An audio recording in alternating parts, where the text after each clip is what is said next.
Welcome, everybody. D Darrell with the motherfucking Broke Brothers chat room. We gonna have a fun night today, brothers. We gonna talk. We gonna have a chat.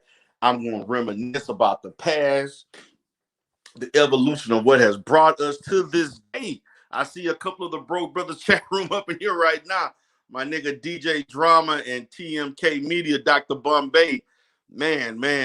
Y'all remember the old days back in 19, man. I'm talking 2000, late 2018 to all of 2019. I created the Broke Brothers chat room back in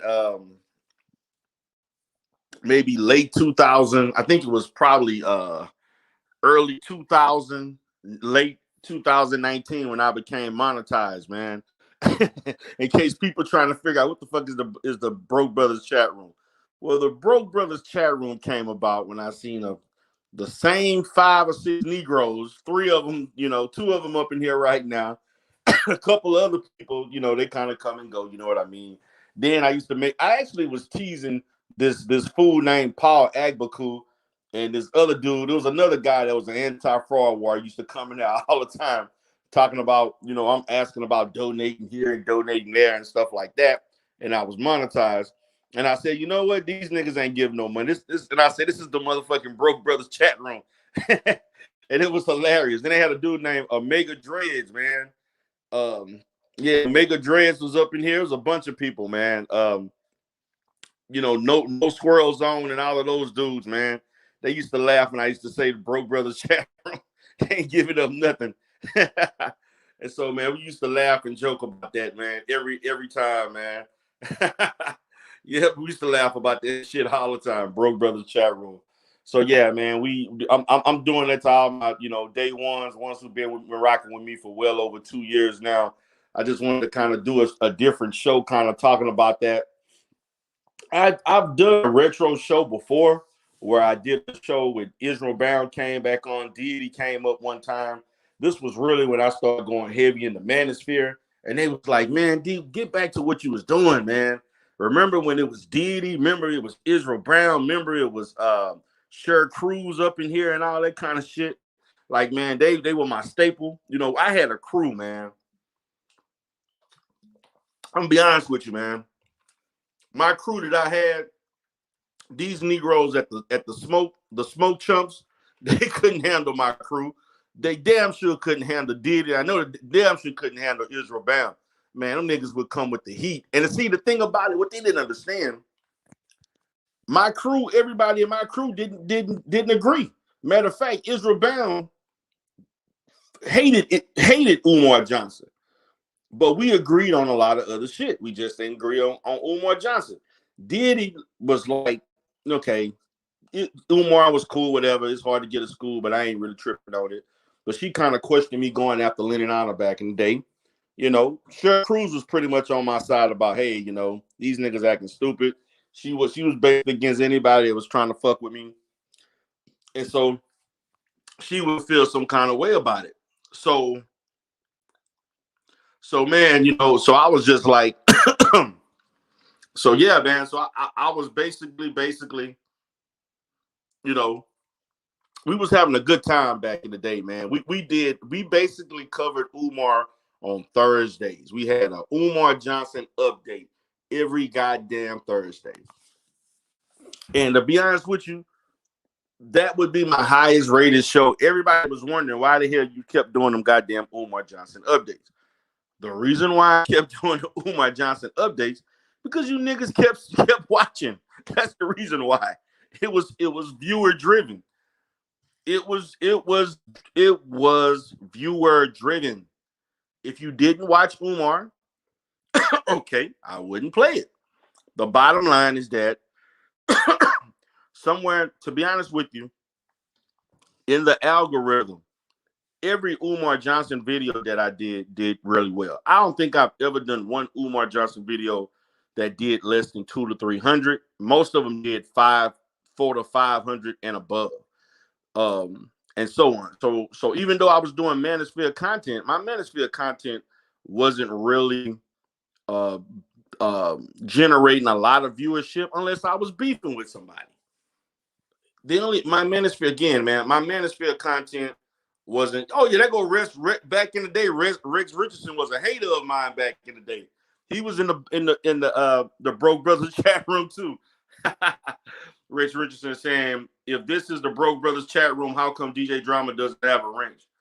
Well, the fact of the matter, DJ Drama had a wrench. I tried to give it back, and YouTube is fucking with my D Darrell the Rebirth channel, as I told you all before. Rex, I was gonna give you one for once you came clean about Lennon being a hater and shit, and Lennon being a damn scammer. I was gonna give you one, but They don't allow me to log in. They don't allow me to log in like I need to. I can't upload videos. All I can do is live stream. So I'm kind of handicapped, man. So that's basically what happened. nah, DJ Drama. It ain't about the new folks. Once I'm able to log back in, man, I'm gonna give it to you.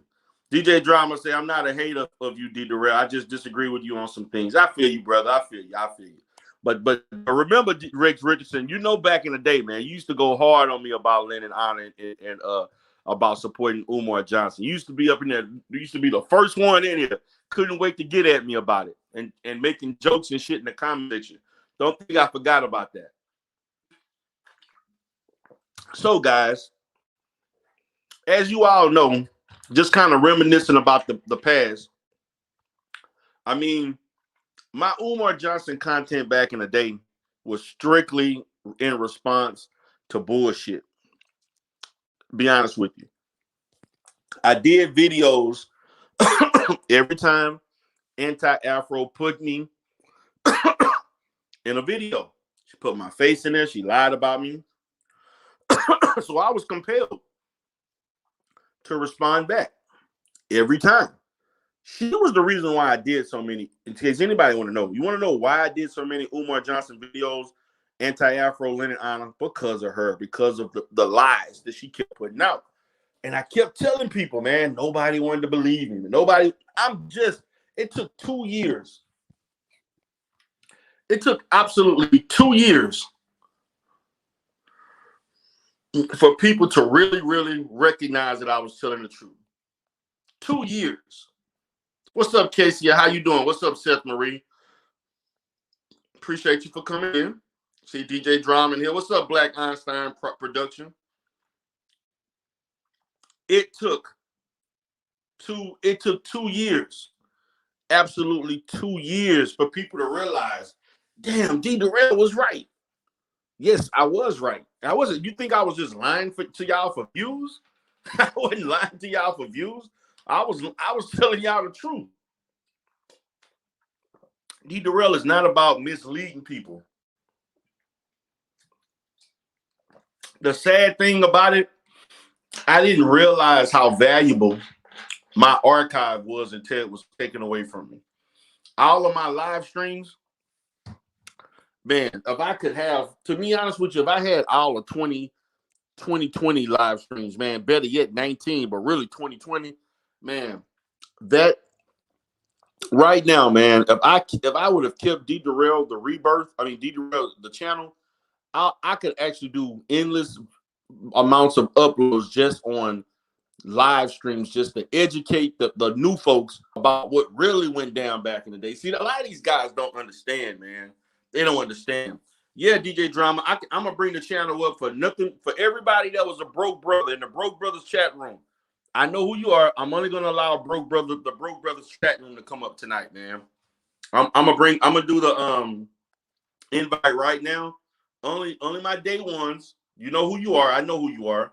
I remember Cold Crush Brother too, your hating ass back in the day. No, man, I kept some backups, but I didn't keep the backups of the live streams, man. I just never anticipated my channel being taken down like that. I still got some backup stuff, but I got like less than 10% of my backups, man. So I may try to petition with YouTube to bring my channel back. I'm thinking about doing that. I'm really, really thinking about doing that. I may get my lawyer involved. I may ask him what that may cost. It's gonna be a Broke Brothers chat room show today. Man, that shit was hot. We was talking about religion a lot. We talked about Pan-Africanism. We talked about being pro-black. Man, Diddy and Israel Bound and myself, we used to jump on people who wasn't pro-black. Man, if you came on our panel talking about some integration and we love the world and love everybody. See, and to be honest with you guys, that actually what happened to Stargate. The last time Stargate came on my show, me and Didi was in her ass about loving white folks. This chick loved the hell out of white folks. She was all about, oh, these white folks are so great. they all not racist, not everybody racist, and they love us and all this kind of shit. And man, we was looking at her like she was stupid as fuck. And to be honest with you, 2 years later, she seemed like she's more stupid now than she was back then. And to be honest, I got in the ass, and Dee Dee really got in the ass about stuff. And you know, she couldn't take the heat no more. She didn't feel comfortable, but it's all good. I mean, shit, we gonna be who we are, you know. Man, we used to have MAC used to come up trying to talk shit. We used to have who else used to come up there? C Rock used to come in, pop in every now and then. We used to have Angel Hair Pasta. Used to bring her ass in the chat room all the time. Motherfucking Paul Agbaku, fucking man, it was all kind of people used to come in there hating on me, with all kind of different accounts, burner accounts. You know, coming here talking crazy. You know, yeah, Ja Rules, man. That Ja Rules came in. He didn't last too long, but he tried to come back. But Ja Rules was in the house. Keep It Playing. We had Keep It Playing used to be up in here. It was another dude called something Up and Real or something. Keep It Real. It was Keep It Playing. There was another dude who had a similar name. He used to hit me up. I remember this other guy named Haiti, DJ Haiti or Haiti something. Man, we used to have a lot of people. Also, I used to have I had two Christinas. There was a Christina Williams and a Christina Edwards. As a matter of fact, Christina Edwards actually hit me up like 3 weeks ago, man, saying that she still watched me from time to time. She's from the Caribbean, but she in Canada, I think, something like that. So she hit me up and say, hey, I'm still gonna come back and watch you and stuff like that.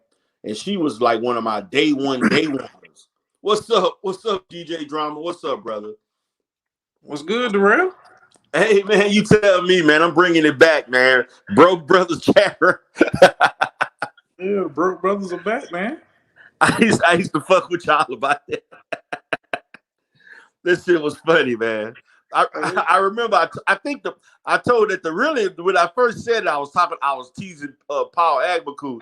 He used to talking crazy. He used to say, because he's Nigerian, and he used to say shit. I remember I used to say some ADOS stuff, and I used to do these ADOS panels and stuff like that. And he was talking about how I was trying to act like I was African, or I was hating on Africans in Houston and all this kind of shit. He used to say all kinds of crazy shit. And then when I was talking about supporting the channel, and he was like, I ain't supporting nothing. And I said, yeah, you a broke brother. And I said, I got a Broke Brothers chat room. What's up, man? So what's going on, man? What's on your mind about it? Remember, so just kind of tell me about what you remember about that time. Well, it was always entertaining, to say the least. Back in the day, it wasn't a whole lot of extra bullshit in the sector. Right. It was always respectful. No name calls, none of that extra shit. Coming on the show. Yeah, back then, the sector wasn't what it is now, man. Like it wasn't. It was really just a few people on Umar's side and a ton of everybody else. You know what I'm saying? And to be honest with you, at that time, it was mainly just me and C Rock at the time. And then you may have had some other people that did channels from time to time, but it was overwhelming, anti-Umar. You know what I'm saying? So, but I did other content. I just didn't do Umar content. I kept the Umar content to like Thursdays. I did the Umar Johnson updates and shit. Well, yeah, the Umar stuff was your best stuff, and I would say this: your show was different from C Rock, because C Rock would just put out videos with just his commentary about whatever was going on in the sector, but you was the first one to actually have panels. I would say, yeah, you're the first one that actually had panels in the sector. Right. So, I will give you that much credit. You weren't always right, but really, well, I feel you. But I'm gonna say this: what the panels? This was the panels when I originally tried to do the panels. Right, the panels were me trying to get people who supported Umar, but it ended up happening. It was people who wanted to challenge me about the shit. You know what I'm saying? My intentions was to get people that supported Umar to have a safe place where they didn't feel like people was gonna try to dog them or go down. You know, but people were afraid to talk in support of Umar. They were there were people who literally sent me emails like, "Hey man, I support you, but I'm afraid that anti-Afro lady gonna try to find mine, gonna get me fired and all that kind of." And man, there are literally people that actually felt that if they cammed up or whatever or something, somebody else was gonna try to get them fired. Or she really intimidated a lot of people, man. Well, I wouldn't necessarily say it was her that intimidated you. Remember the Nelson Nobles guy, right? Yeah, and he came to my channel a few times. Yeah, I think that's what scared off, quote unquote, the Umar supporters. Kind of scared them Right. off. Right. You know, you couldn't just talk slick and people will see, oh, it's consequences when you do that kind of stuff. Right. And, you know, I think that I want, they weren't vocal. They was in the chat, but they weren't necessarily vocal. And back then, they didn't feel comfortable. They're a lot more comfortable now. Oh yeah, because see, the thing about it now, the opposition towards them is a lot greater, man. Like, to me, I ain't have time to be like these guys they got now. They'll fuck around and do videos all day. See, I couldn't do all that. I would drop a video maybe once or twice a day here and there, and then I do a live stream on like Thursdays, or I did maybe 3 or 4 live streams a week at the most. You know what I'm saying? And C-Rock did his thing, you know what I'm saying? But when you got like 5 to 6 other content creators that's willing to act as crazy as she is, that was a difference. Well, I would say the sector has changed more so as it's kind of moving away from actual Umar content. Yeah, Umar content is now more or less focused on Umar content creators. Right. And that I would say that's the difference that I see in the sector now is the different beefs and all of that kind of stuff it wasn't like that back in the day. You put out Umar content, you reported on it, you gave your opinion, and you kind of kept it moving. And right. now it's become more, I'm gonna dig into the lives of content creators, and we're gonna do shows talking about this person, what they said on their show, and it's kind of moved away from the Umar conversation primarily. I mean, it's still there from time to time, but it's moved away from that. Which I think is a good thing. I think that's a good thing. Well, if you want to talk about other stuff, that's fine. I just, me personally, I don't really get into the Umar beef stuff. Like, I'm gonna do a show talking about you, and you're gonna do a show talking about me, and it's a perpetual cycle. Like, you want to support Umar, that's fine. We want to debate, and we can talk about the information that's out there. That's fine. But I don't really get into all that. I'm gonna talk about you, and that was never my cup of tea anyway. I feel you. What's up, Dr. Bombay? What's happening? What's up, man? Tell me about what you think about the old Broke Brothers chat room. Well, like the alphabet got reduced to 25 letters because the L's got used up. They would come for the debates with you with the rhetoric, the same failed Umar talking points, and you would just chew them up with the logic or the legal. A lot of stuff, a lot of things that we talk about now when we're debating other people, a lot of that came from Broke Brothers chat room. Like for instance, a line you would say, so now everybody's a real estate expert, but nobody got a license, or so now everybody's a a banker. Like those, basically the defensive points, kind of what created other people that were getting beat on for just simply liking a dude or donating to him. They were given tools to fight back with, to say, hey, well, what about this? Let's look at the logic from this side. So they would come for you. I mean, they would come and they were relentless and they would lose. You know, they would I don't know they about wasn't losing. coming. I don't know about losing. You know, Darrell took some L's too now. Oh, okay.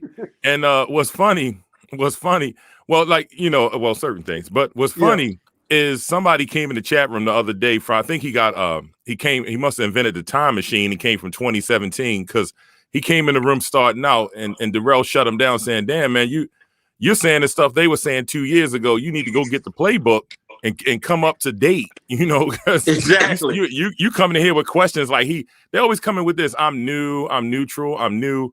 And then they come in with those same questions from like 2018, January, you know, asking about when the school going to be open. Man in there with cameras, lights, everything on. They're like, when is he going to get the building? Son, you are late. Like the building is there. Like, you know, so they're stuck in some kind of time warp, but they would come with these relentless things like they were experts. And that's the part I think was their greatest undoing in that chat room was they were not experts. They were just simply coming from a point of hate. You know, and it was no logic in their discussion, and that's why they took the L's that they did. I think they could have played it a lot better just using intellect, but hey, it is what it is. And here we are now, 2-3 years later, and now it's still, you know, Umar ate ice cream today. Look, he had a bag of chips. Now they heard about a tax bill. So one of those pickle-headed dudes over there came out of hiding and you know, dropped a video about the $300,000 in tax. Like so he finally had some content. And as you can see, there's no other content that exists. You know, my last point, I'm step aside for a second. And now the thing is, you got people, another trend that started from this. You got new people jumping in the game and they'll do something like come cozy up, hang around, then they'll try to sneak onto a Darrell panel, come in and troll a little bit, and then, you know, run to the other side as a declared enemy, you know, to try to establish a channel. So now you got people that's gunning for Darrell's head. And this is the question I asked too. Like, you got people that's saying, hey, I got one, you know, I got a bullet in the chamber for him. They dropped that. It's weak. It didn't work. The bomb didn't go off. The diffuser was broke. Then they say, I got something else loaded. And everybody's on the other side waiting for this Darrell to get took down. My question is, there are got to be at least 100,000 Umar supporters. Why aren't you gunning for them? Answer: you're not gunning for them because they don't have the biggest platform on the other side. That's why. So you know, as Omar from the Wire said, if you come for the king, you best to be ready. You know, so the whole thing is now they use him as a tool of clout chasing. Well, I'm gonna go to Darrell first, and then, you know, start beef with him to try to generate a following.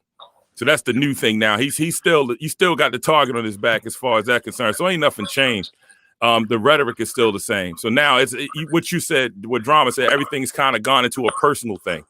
You know, so they want to know who his wife is. They want to see her. I guess he got to get on camera and kiss or something, you know, to shut that down.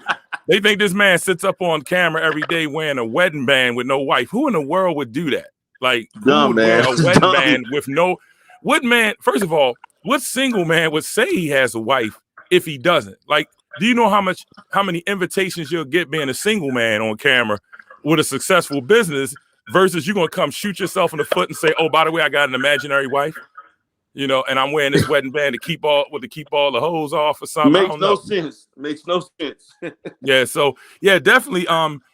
If we could now I wouldn't be against if it went back to that where they were healthy debates on a neutral platform, as the brother BA Be Accountable suggested, like having debates and having prizes. Now, see, that's more organized, and then there would be a lot more L's handed out, you know. Yeah, I'm looking for that. Let's take it out of the personal zone and get it back into just raw. Matter of fact, let's just have intellectual debates on a variety of topics, you know. So yeah, that's definitely an evolution. Huh? The only person, since Drama want to talk about the L's, the only person I can remember that may have given me an L was maybe make a change on a couple of different things in which I didn't have any information to because he came up on a couple of times. The first time we went at it hard. I gave him that first one. But when he started coming up with this different stuff and he started reaching with all the water bills and all that other shit, man, I killed him on that. That first debate he came out of, because remember, guys, I was taking I don't care who you were. And nobody can say I ran from a debate. I never ran from a debate. I don't give a damn if it was 2 or 3 unknown people from wherever they came from. I was willing to sit there and go one-on-one and see what you had to offer. I'm trying to think of somebody else. I think there was this other guy. Remember Real G's? Yeah, Real G's TV. Me and Real G had a debate that I think he probably had made a better argument. And I did interviews on his channel. I'm gonna even say, Brother Jamal even debated me maybe once or twice on some things about Umar. But outside of that, nobody else really. I had very far in between where somebody disproved me on my platform. Like the person that I think I ever had debates ongoing was maybe Make a Change. That was it. And to be honest with you, besides that, everybody else I killed them on that, man. They came up in there with what to me. My thing is, see what I did. Everybody wanted to talk about Umar and in support of this lady. And then when I started looking back, like this stuff about looking back at the archives of Lennon Honor, that's old for me. Because I look back at his stuff. When I started really looking back at his stuff, now I didn't go into as carefully as Shakim and Poetic Flocka did.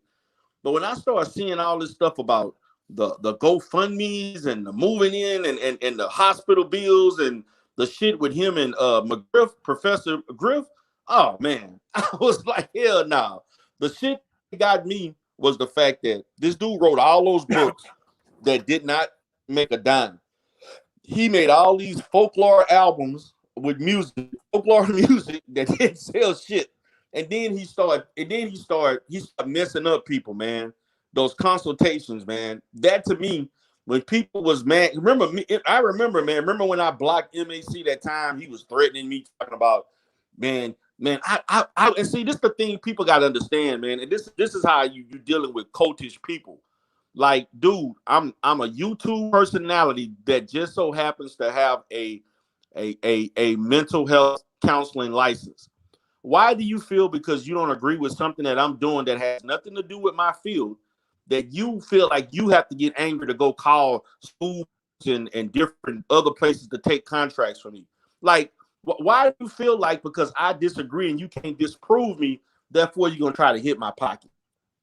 Like to me, that's some dirty, low down, grimy ass shit. That to me, that shit was unnecessary. And to be honest with you, that was the issue that I had with MAC, because when he said that shit, I'm like, dude, are you really saying that? Like, because you can't disprove me, now you want to say that somebody should take away my ability to make a living that is to be impervious to this YouTube channel. Like, brother, I am not a therapist 24/7 a day.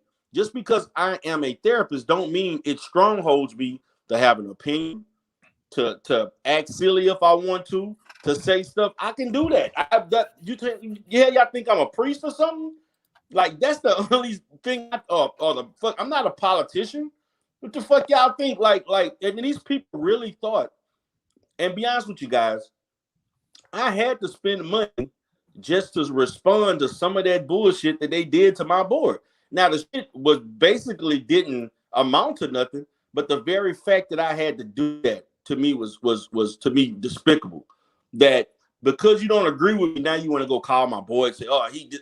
Don't you know they had stupid ass people like Black Anonymous and shit with the same, you know, the format that they did that lawsuit where they start showing the pictures, and this dumbass sent the board some shit of Umar Johnson saying that he should lose his license because he support Umar Johnson. That is some cult-like shit to say. These people don't even know who the hell Umar Johnson is. And that's the kind of shit they was doing. Those people read that shit and they threw that shit in the trash can. But I had to respond. And for me, a person in my position, you know, I don't respond to shit like somebody else. I got shit to lose. My lawyers take care of that. I don't just basically just write some shit up. No, I make sure when you have legal representation, people function differently. Particularly when you got, at the time, I probably had over 15 to 20 employees. So I can't afford to be responsible making these kind of mistakes over silly ass shit when I'm I basically am responsible for operating and doing things with other people's lives at risk. You know what I'm saying? Like if I my business gets shut down, I'm affecting 20 different people.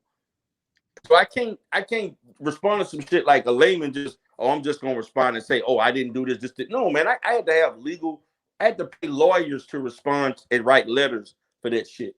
And so, and to be honest with you, I let them back. But to be really looking back at it, I kind of was like skeptical about doing it because, like, dude, you're talking about threatening somebody's livelihood over an internet disagreement. Like, you know how weak that sound? That shit is really weak. I'm gonna let y'all respond. As I posted, that's definitely cult-like behavior. And I say cult-like because it appears as though recent discoveries here that group has a leader. That leader has a sinister objective that's being carried out, and they are agents. And this is documented through the that email that was exposed. Right. So, but see, I have questions for them. Like I said, I just want to ask. You know, they say that they are against fraud and that Umar is committing fraud because he's collecting money. I can name 5 big YouTube people that have collected money under fraudulent means, including one of the people that's on their side that was collecting for medical reasons that didn't exist, you know, but nothing is said.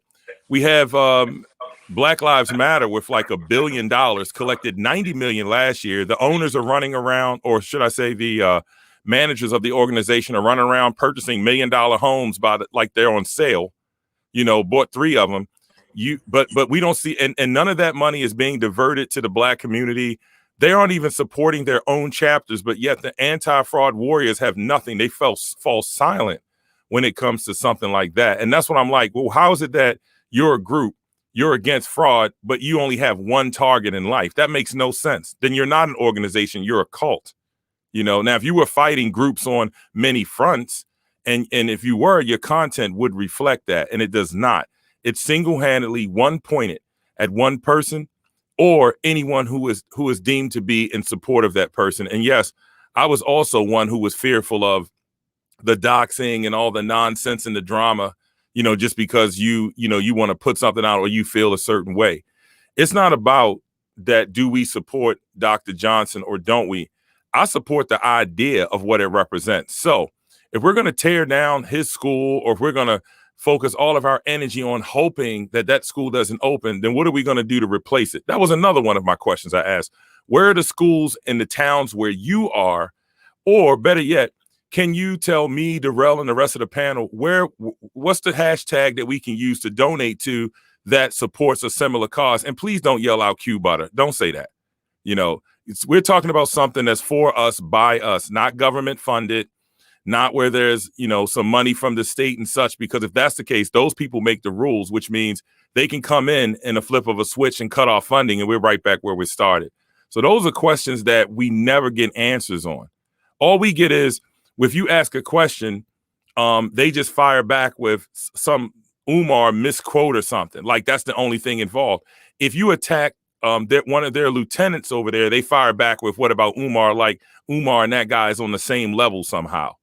You know, and of course, they completely overlook the consistent begging and solicitation by these individuals on the internet that the money's going nowhere. There's no accountability for that. They're not asking to see any books. And they're saying just because a man has a family, you know, oh, he's a good parent, so he gets to keep thousands and tens of thousands of dollars.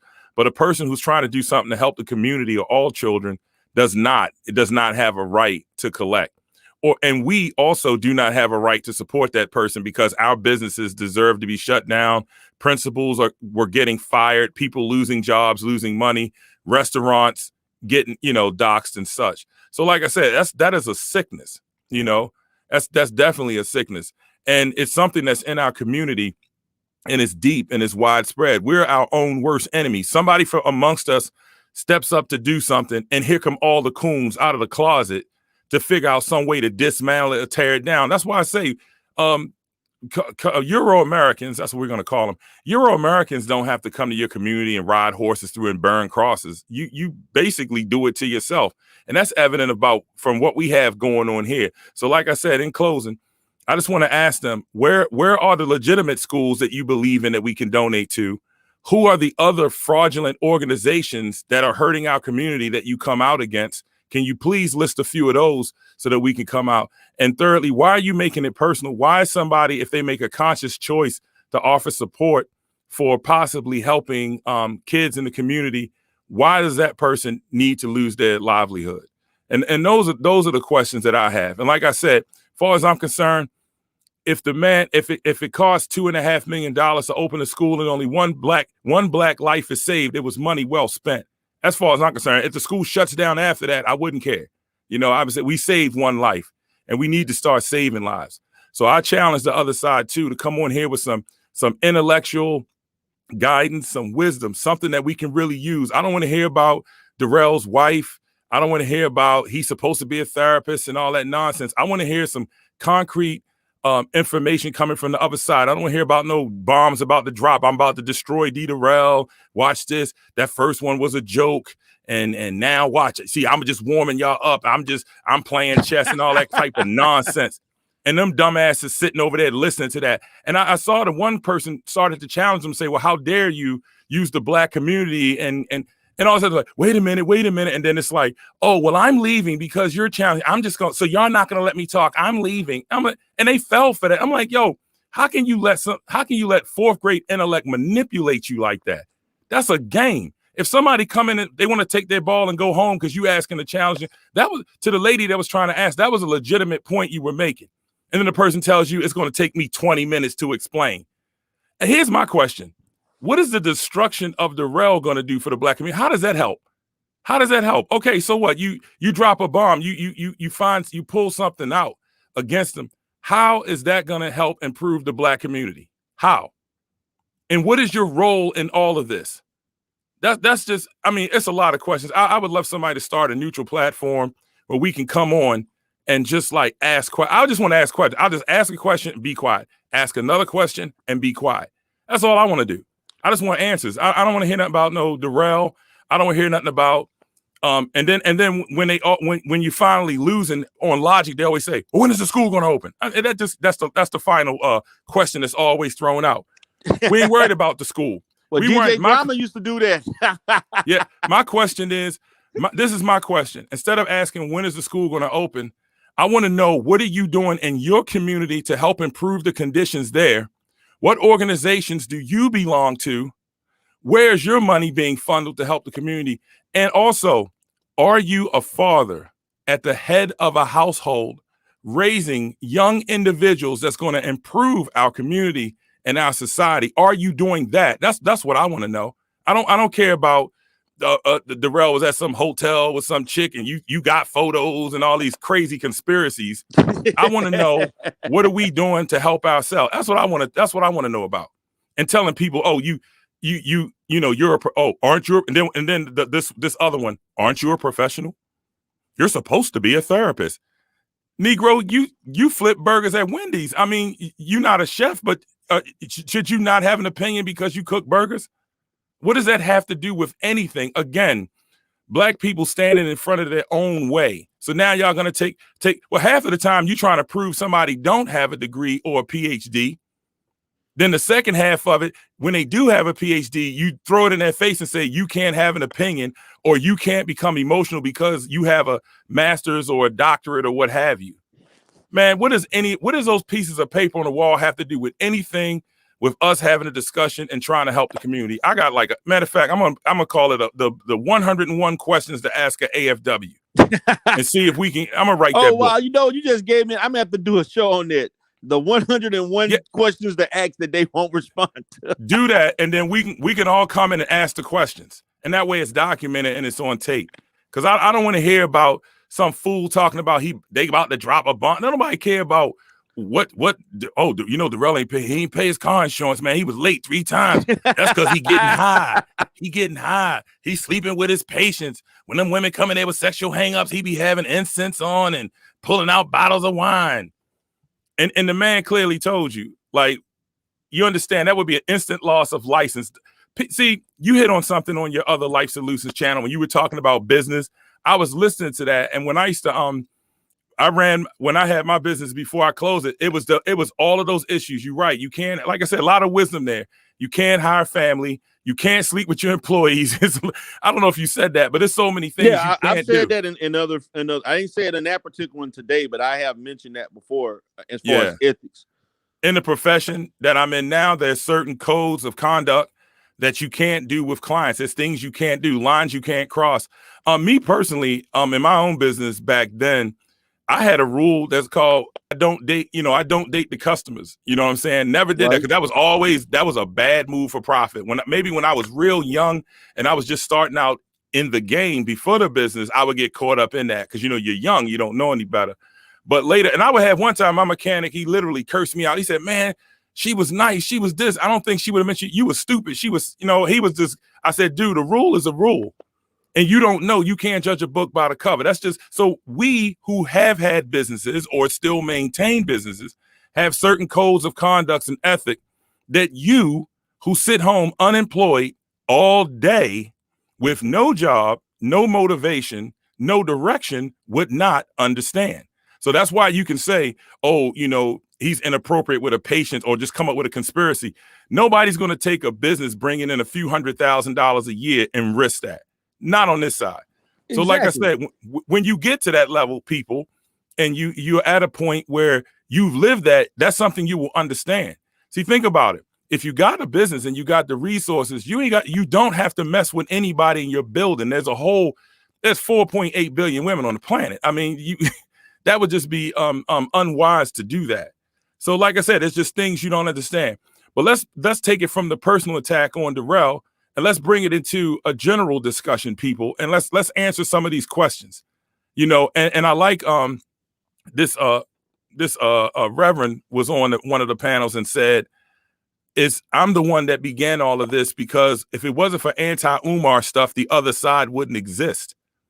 And no, that's not true. I personally don't agree with that. I think that there's always, in the history of us as a people in this country, there's always been people who advocated for the race. So there would always be people who would be promoting and trying to uplift us as a group. And there was always haters, and there's always been coons and weaklings who would, run, master, they planning on, they about to escape, master. They're going to leave the night. Meet not by the Schiffer Road. There's always you on the other side. And then claiming like that's some badge of honor, something like, well, they wouldn't have existed if it wasn't for me. There will always be coons, and there will always be people who respond to them. Right. So like I said, step up. Matter of fact, y'all, over on the other side, turn the lives off and just turn the camera on and give us something tangible we can use. Give us some wisdom, some guidance, some direction, a program, something. Give us something other than what one black man, Dr. Umar, what he's doing. I'm tired of it, honestly, just discussing him. And by the way, and if you can't figure that out, just walk out your front door, make a right turn, go about 500 feet. There's a group of drug dealers on the corner tearing your community apart. Go do something about it. Be a man. Oh, you only gonna sit on the camera. I forgot. You're not leaving anywhere. You're not going out. You're not gonna do anything. You have done nothing. You continue to do nothing. But talk about everybody else. So that's just all the energy coming from there. That's all the energy. Hey man, you giving that fire today, man. Dropping these gems. I sound good on this mic. That's why. But for real, man, like my thing is, dude, man, I have problems with people who don't have a business, but you want to talk about whether or not somebody has a business. People that, I've shown to me, I'm trying to figure out, brother, for y'all that have followed me, every time I go into that Houston office, what do I show? My degrees I purposely showed my licenses on the goddamn on the damn wall for people, for transparency. And these people still questioning my professionalism. I'm like, are you kidding me? I purposely do that. Because the first question, they're like, well, how we know you're a real therapist?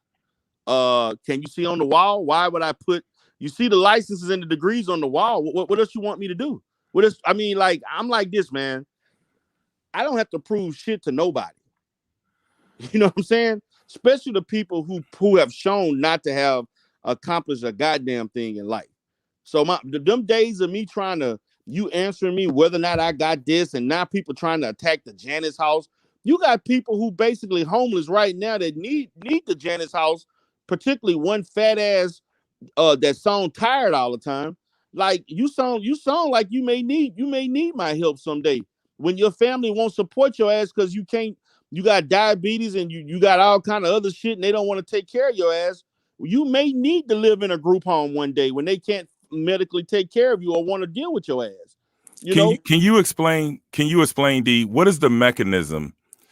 And since you are the therapist, what is the mechanism inside of Black people as a collective whole that has it where they can't accept each other's success? Like what is that mechanism that says, no, you don't have a degree, or they get high, or if it's a famous celebrity, they're the first ones to say they're child molesters or they're rapists, or they just want what is that? Where is that stemming from?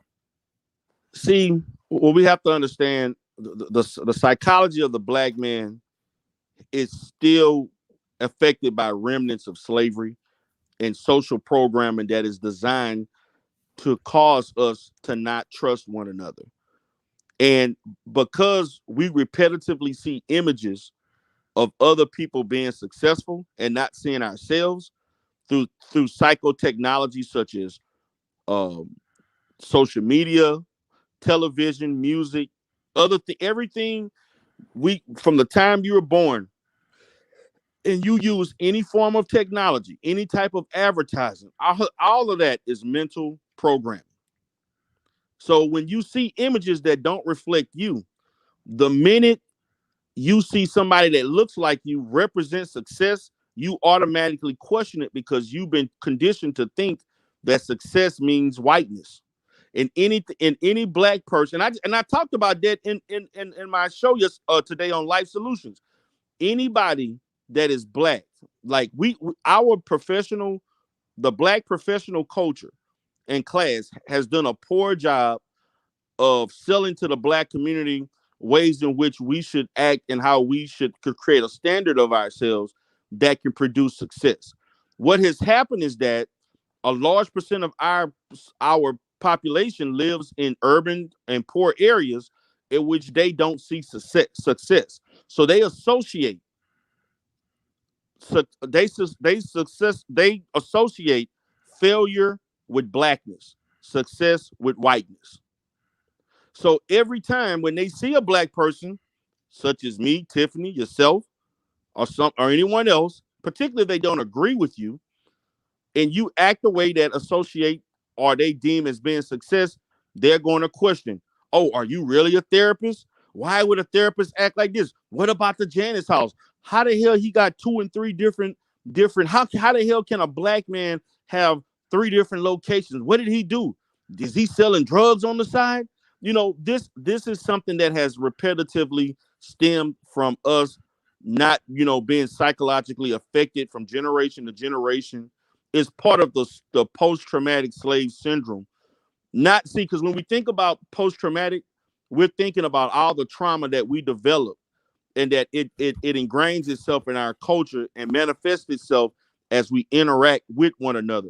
But we also have to understand that it's not necessarily just dealing with anxiety and stress. It also deals with how the illogical perception of one just on the practicality of being Black. But see, the thing that makes it paradoxical is that you see that in somebody else, but you never assume that they're going to see that in you. And that's the trick. You're willing to say this Negro or this person is doing this and doing that, or he's not a good person, or because he's Black, he's doing something illegal. But the people who do that never assume somebody else is thinking they're doing the same thing. They always think as if they're independent of that pre-notion. And to me is in a therapeutic situation. When I deal with Black self-hatred, when I deal with people who have in our community that have self-hatred for one another, that is one thing that they never recognize. They never recognize that other people may see them the exact way that they see other people. And that's something that is the most difficult thing for them to process.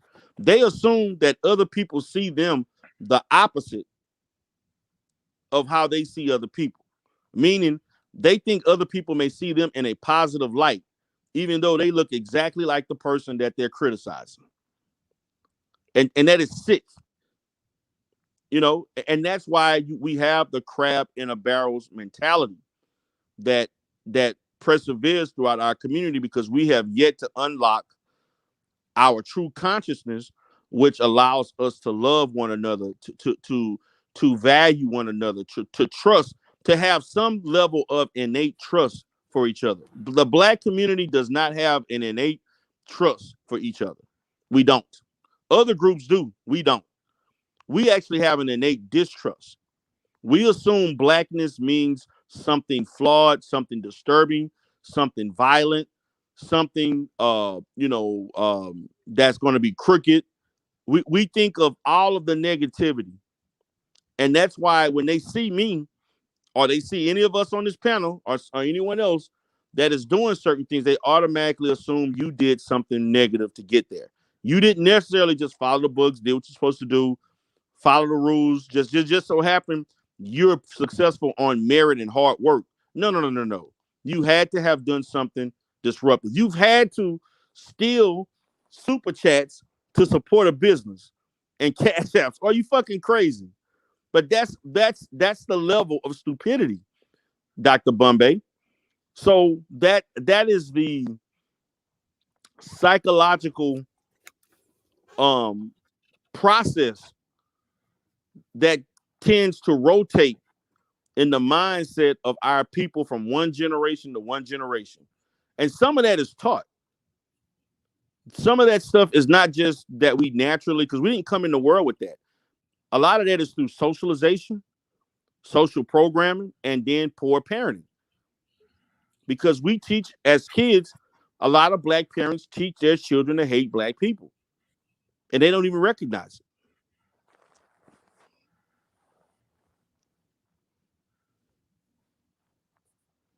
Everybody got quiet. What's up, Till? Any response? Anybody want to respond? Fucking brilliant.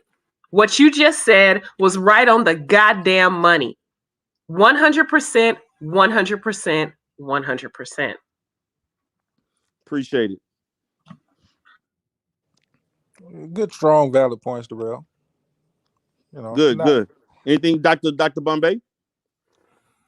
Oh yeah, well that definitely answered my question, and I just wanted to I mentioned I dropped a comment in the comment section earlier that there's more likes than dislikes these days. So obviously, this forum is moving into a positive direction, and I am sure that out of the 26 people who are watching, that 10 of them in attendance are probably from the other factions throughout. Of course YouTube. they are. But this is the only way. I mean, this is the only way they get ammo. They have to tune in, to see if you're acting untherapist-like. But nobody questions the behavior of a marriage and family therapist who's just so happens to be compulsive and obsessed over Umar Johnson and doing all of the illogical things that she's doing that can be deemed allegedly as some form of mental illness. No, but nobody questions that. But they want to question every time I don't allow people to disrespect me. And they losing their mind. See, and you remember, guys, and I'm gonna say this, and this is true. Remember 2 years ago when I first started doing, I didn't talk as aggressive as I do now. I was not as aggressive.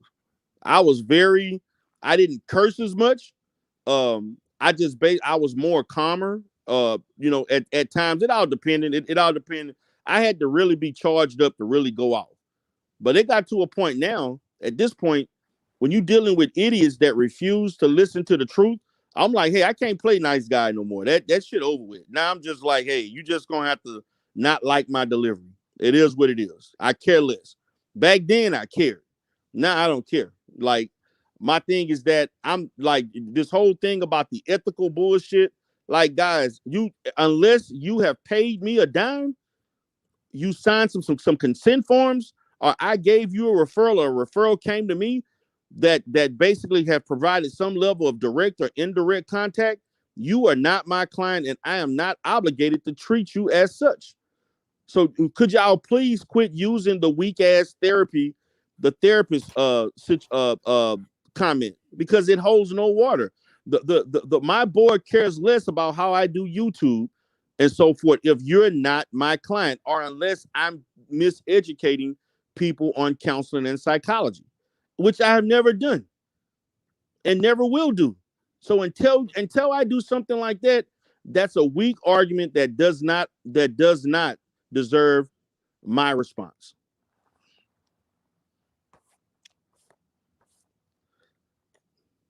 D, what's up, baby? Since you said that, I just want to piggyback off that a little bit. People love to vilify me as well, saying you work with people who are mentally ill and look how you cuss on YouTube. I cuss on YouTube because I'm a grown ass motherfucking person who can do so. And I'm not in a professional environment. I do not cuss at my clients. I do not cuss at the children at the shelter. I cuss when I'm around my peers. I do not cuss when I'm around my parentals. If Dr. Johnson was on this panel right now, I would not be talking reckless the way I do in front of him. So just because a person does a certain job, like me working with kids and working with people who are in the community, does not mean that we have to walk around like a goddamn nun 24/7. Because anti-Afro Svengali cuss like a mug, she do. And so does Lennon. And he got kids in the same damn house. So I really would appreciate you guys stop trying to stick us in this dichotomy where we're evil people or we're angels and we can't be none of the in between on our time that we're off work and we're not working in the capacity of our profession. That's all I want to say. Exactly. Like that makes like oh you a therapist and you acting like that.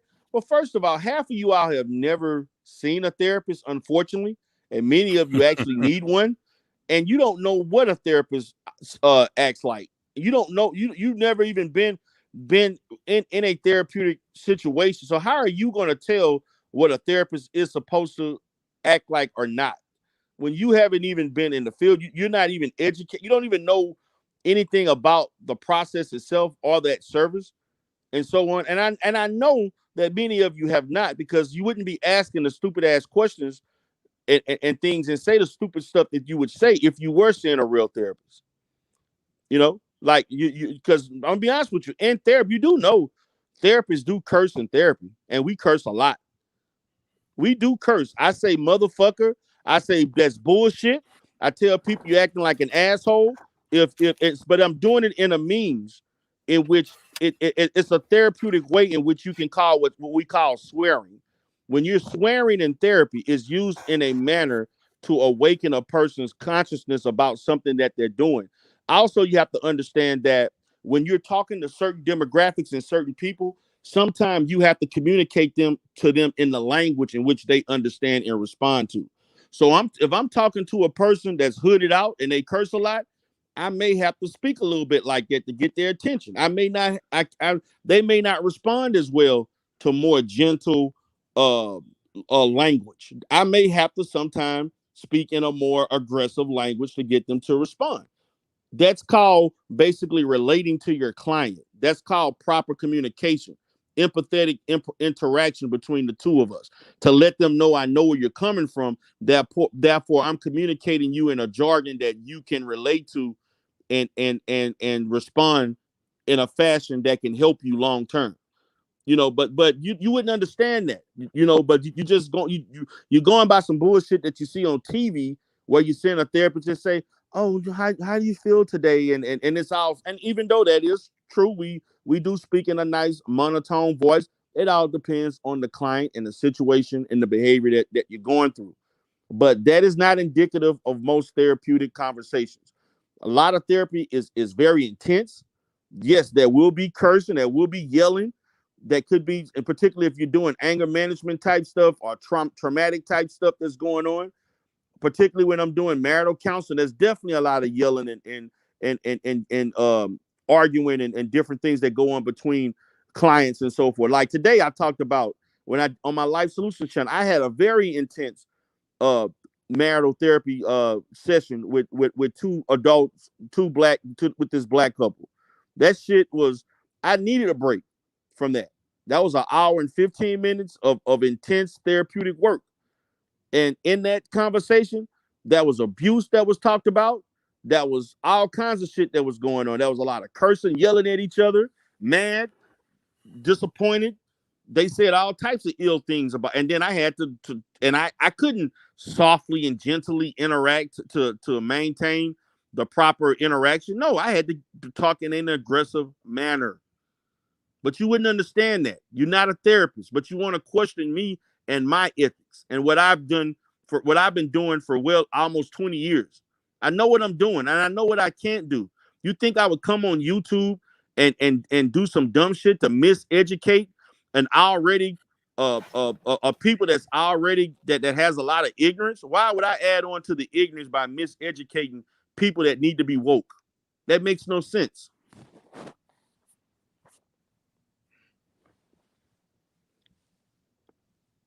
You know what kills me? Yes. It's how they can bring so much smoke about you, your ethics, me, my ethics, whatever, but they didn't say shit about Lennon giving that woman therapy when he don't have a piece of a license and he fucked her up. He sure did. They ain't said one word about that. No, they ain't gonna say nothing. And no telling who else he fucked up. That was just one thing. And I actually thank God that I was very skeptical about doing that video. But I actually am glad. If it was one video that I'm glad that I did, I'm glad that I exposed him on that video, because that lady reached out to me and was really thankful that I talked about that, because Lennon fucked that woman up. He really did. And that was a damn shame. The loudest voice in the room should be anti-Afrospin asshole. She should be the loudest voice in the room reporting him, like she report every goddamn body else for next to nothing. Right. So she should have been the loudest voice in the room, because that's messed up. There's a reason therapists need a license. There's a reason they need X amount of hours in training and education, because you really can't hurt somebody. Yes. When this is a person who barely, if he graduated high school, calling himself a therapist. Yeah, and I'm giving $100 consultations. Oh my gosh. Like, really? But that's what people want to follow and talk about. Oh, he's such a great man, and he this. I'm like, man, y'all need to stop with this bullshit. Like, all jokes aside, I want to know this. For every man in here that has a daughter, particularly if you have an adult daughter, how many of you would let Lennon marry your daughter? Oh, I forgot, he don't believe in marriage.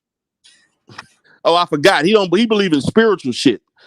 But how many of you would let Lennon, how many of you would think, since you want to claim he's such a reputable, honest man, how many of you would allow your daughter to marry Lennon Honor? No. I want to know that. since y'all want to cape for him so much. Hell no. But you know what the response will be, Tiffany? Well, I wouldn't let Umar marry my daughter either. Like, really, who said anything about Umar? Yeah, that's not what you asked. Exactly. But that would be the response. It appears as though the cost of doing business is to simply hate Dr. Umar, and then all bets are off. You can be or do or say anything at that point. That's the prerequisite for being in that group. As long as if I'm anti-Umar, I can be and do anything at that point. I'm not held accountable for anything. But everybody on the other side must have a pristine, perfect standard that we got to hold, over here.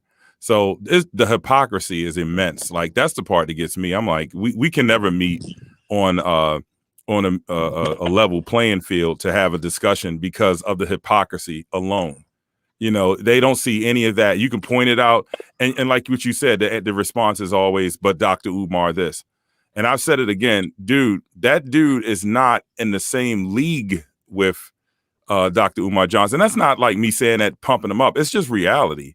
I mean, you got one person that's educated, one person that is a professional, one person that is actually actively in the community making an effort to bring about positive change. And then you have the other guy. So why do they keep equating? Like, why do they fire back with that? Like, pick somebody else if you're going to fire back with. you know, but definitely there's no comparison there, you know, none at all. And a man to lecture somebody else about what they should be doing and their child support and all this other stuff.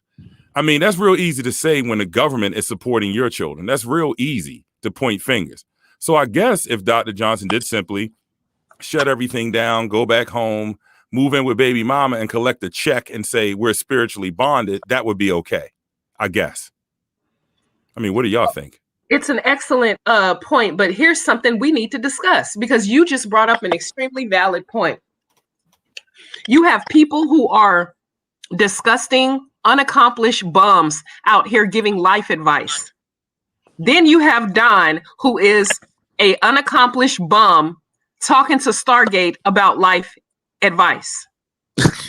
Don't understand why people think they have been living on this earth and they don't have shit to show for their name, like Lennon, like Don, and they think they're in a position to advise people how to live. So who do you blame? Do you blame the bum or do you blame the dumbasses that's listening to the bum? Who's at fault? Both of them, you ask me. Shit. Blind leading blind. Well, I have a different viewpoint on that. If you'll allow me to explain. Yeah, sure. Yeah, because I've interacted with Star before, and I've interacted with Don. I'm of the mindset it's always lessons you can take from anybody that you interact with, whether they're at the station in life they need to be. But I think it's always a lesson you can take from them. So I don't, not to say I would actually apply any advice that I got from Don or anybody else, but it's always a lesson to be. You can always take something from that. Like, so basically, you're saying you can learn from a fool, huh? No. I mean, but that's basically what I'm hearing. No, I mean, but hear me out, Darrell. It's I may not like. Let's say, for example, I may not like you and what you're doing in life, but it's always something I can take from it. I try to take something positive from it. Like, I may not like how Darrell talks on air, but you know, I can say he's doing a good thing with the Janice house. There's always something you should be able to take something positive from everybody that you kind of interact with. So if there's nothing positive, because I can't think, the only benefit of Don is he should be the poster child of how you will turn out if you become a bum. But that's a lesson. You don't work hard, Tiffany. Okay. I mean, but like I said, you can take something from that. Like, you know, do I want to be Don, not work a official job for 20 years? Hell no, I got a family to support. But that's the lesson I would take from Don. So you'll take that lesson from Lennon Honor not working for 8 years? Listen what I'm saying. I can take something positive from that lesson. Like even with Lennon, would I not work for 8 years? No. But that's something to say, hey, you know, that's how you move. That didn't really work for you. I can see that you're not where you want to be, and that's cool. And you kind of building back from that. I don't want to be 8 years behind, so I'm not going to follow that. But I can take something positive from your situation. I'll add to that. I just want to say that in my personal belief, I believe that, again, a person can impart wisdom upon another being from wisdom that they've accumulated. That's not relegated to the age of the person or the material status. So I'll go on record saying that. However, these people are not wise. I'm going to go on record saying that too.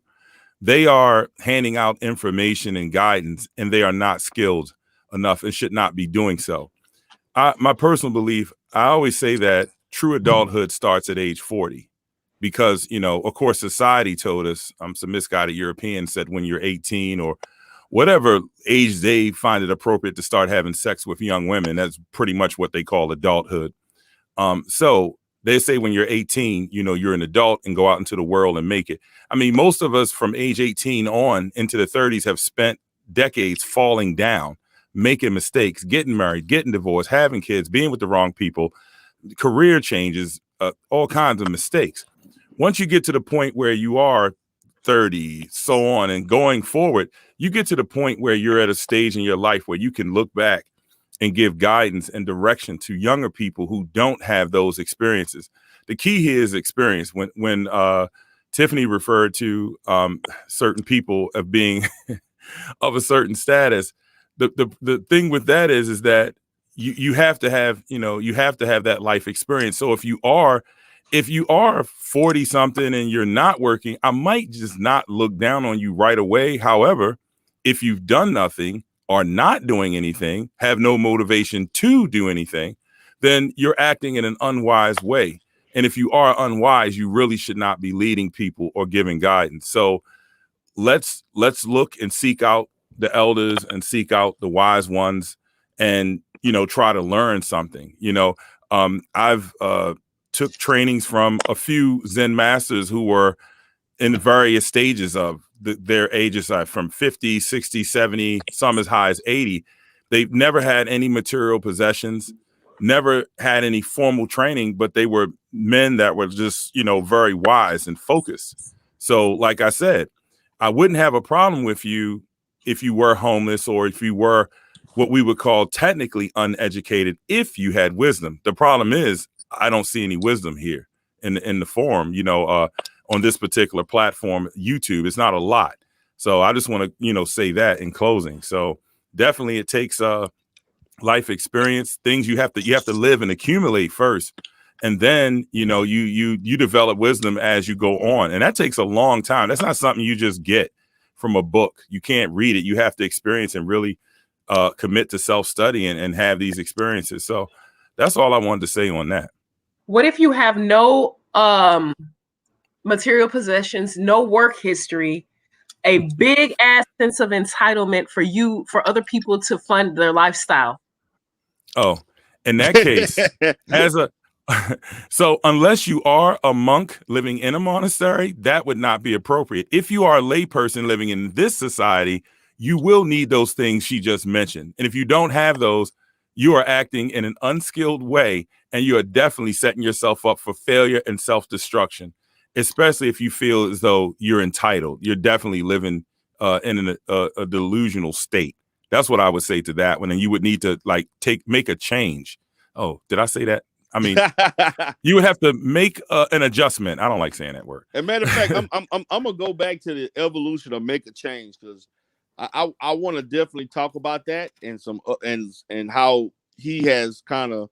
I know I've touched on how I basically kicked him out the platform back in I think it was 2020 or 2000, late 2019. I think I kicked him out, but in response to people who really should not, who have no credibility to speak on things, I think when they speak of what they speak of, their intentions is for you to directly accept and apply the BS that they basically verbalized and spewed on the internet, on YouTube.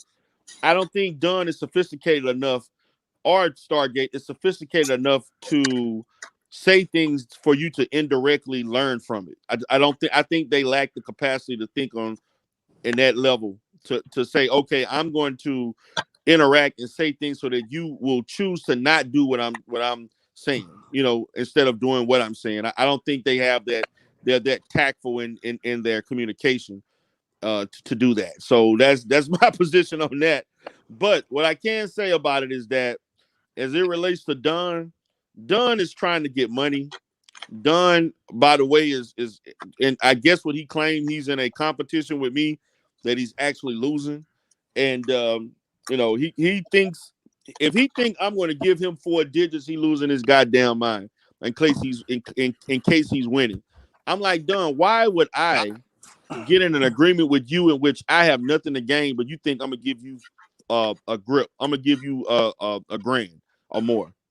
Negro, that's not happening. So I don't know, whatever you sent to me and think that's not happening. So you can go ahead and let that get that out of your mind. Next thing I wanted to say, when it comes to MAC, when he popped up, I never forget, man. MAC popped up on my platform probably I think it was around October, November of 2019. It was late 2019. He came up with all this different stuff, and We went back and forth. We debated. Everybody was into it. You know what I'm saying? Everybody was into it and shit. And so he came. You know, we had respectful debate. I'm gonna say this: as far as I'm concerned, and drama and Bombay, you all can, you know, you may have your opinion on this. I feel like when I first started doing Umar content, I think that even though I was not objective as far as the debate and the forum for intellectual discourse, I think I've provided the best environment for that than anybody in this sector. I don't think anybody has matched that since then. I would agree. I would wholeheartedly agree. I mean, because at that time, Darrell, you know, when you were doing your panels and your shows, the stuff wasn't personal, right? And like I said earlier in the show, I think that's where we kind of got off track. Stuff is so personal now. You can have intellectual conversations with each other and walk away from it and feel like you won, and you know you still hold your opinion, and that's fine. But I think where it's got to now is just it's so personal with people. It's like there's a lot of real sensitive people in the sector than what it used to be. Right. Like, you know, you talk shit to quote unquote broke brothers chat room on a consistent basis, but you know, I didn't take offense to it. You know, because one, I know I'm not broke, so that don't apply to me. I think it's more, you know, more sensitive now. It's just weird. And like we can sit and have a conversation about whatever, and you can walk away, you know, feeling all right about yourself. It's not nasty. I don't have to call your job and find out where you work. I mean, it's weird now. It's just weird moving around. Go ahead. You wanted to ask Tiffany a question? Yes. You know, this is my first time really having the chance to speak with Tiffany, and I spoke to Dawn last week. Right. I'm just trying to figure out at what point did the relationship between you and Dawn become vitriol and nasty? Was it when he disrespected you, or was this? I'm just trying to. Okay. When he called me whores, when he called me sluts, when he said that I was sleeping with Dr. Johnson, which is absolutely not true, when he threatened to kill me, when he said that I'm the one who is holding up his money and him getting paid. Yeah, he's extremely disrespectful. See, here's the thing about Don. Give him money, he'll be your best friend. The second you say no, now he's cussing you from here to hell and trying to threaten you and extort you for money. That's what Don do. He has a very strong sense of entitlement to the point where I believe that it's like some sort of mental illness, how he really truly believed that the world owes him everything. So yeah, that's where it came. Because in the beginning, I didn't have beef with Don. The first day I met him, he was very pleasant. I was cordial. We went out to lunch, you know, not me and him together, but the group of us, you know, had lunch after. It was the day we were painting at FDMG, and he was fine. But the second I called him out on his bullshit, now all of a sudden I'm a bitch and I'm a whore and I'm a witch, which I actually am, but he said it in a derogatory term, and he's gonna kill me. So yeah, Don has mental issues.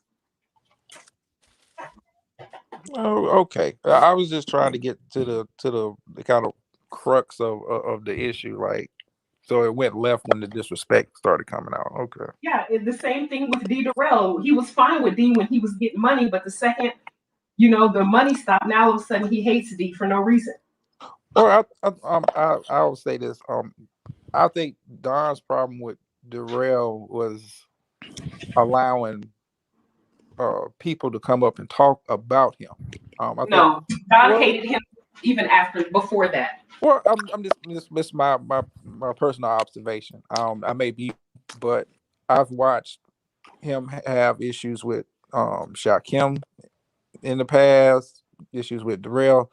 Anyone that's kind of addressed him and he felt like it was negative, he feels some kind of way about those people. No, the first time he had a conversation about Shaquem is he demanded money from Shaquem, and Shaquem said, "No, you've never donated to me. What makes you think I'm going to donate to you?"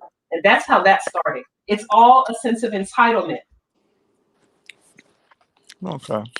Well, I'm like I said, that's just my observation. Did you give him money? Yeah, I gave him some money. Okay, tell him the next time he asks you, tell him you're not giving him nothing and watch he Oh cuss you no, for he didn't. I mean, I've given money to pretty much everybody in the sector at one point in time. It wasn't a prerequisite to get up and talk to him. I personally, the money you gave Don went to meth and hookers, just to let you know. well, I'm not gonna jump out the window on that one. I don't know. It may have went to a hot meal. I don't know. I didn't ask him where it was going. I I think Don has something he can possibly contribute, but you got to get over yourself a little bit. Nothing wrong I with mean, it having. ain't much to get over when you in his position. Well, I mean, it's nothing wrong with having high self-esteem, but be realistic with your station in life also. Like, you may have you may have good ideas, but bro, Let Don tell it. Let Don tell it. I'm not on his level, and neither is D. Darrell. He made D. Darrell that he's above us and we're beneath him. He said that out of his own mouth. Well, I got to check the game tape on that. With Drama, I remember you tried to warn him about what it was going to be like to try to go. Well, I mean, I've dealt with you for so long. I know when Darrell gets a sniff of something, Darrell is persistent. Darrell is a damn pit bull. He doesn't let go until he's ready to let go. And I told Don, he's persistent. You're free to interact with Darrell how you want. My interaction with Darrell is my interaction with Darrell. I don't expect everybody to have that same kind of interaction with Darrell because our history is a little different from everybody. But yeah, I tried to warn Don, and Don is free to continue his campaign. And I mean, the Icy Warriors. Yeah, I don't tell how you run your show, man. It's how you run your show. If it's interesting, I'll engage. I'll be in your chat. If it's not to me, then I'm out. More power to you. I haven't checked them out in the last couple of days, but if you have something of interest, I may pique my interest. I'll tune in for as long as you can hold it. Man, Don went live for about an hour and had one person listening to him. Well, we all start from somewhere, Daryl. Hold on. But you trying to go against me. And guess who else had the same thing? Who's that, Daryl? The Bi-Curious was playing video games and had one person watching. And then at one time, he had 0 people watching. Well, like I said, Daryl, we all start somewhere. I remember when Flacco had 6 subs. Right? We all start somewhere. Yeah, but they trying to come at the top. Well, I mean, let's be objective here. Flacco did the same thing and blew up. I mean, because before you, no one really addressed AFW Lennon Honor in that fashion, that brazen of fashion, and they got him a lot of subs. Let's call it what he came out of left field. Right. He came in. I'm coming in hard. I'm gunning for the top.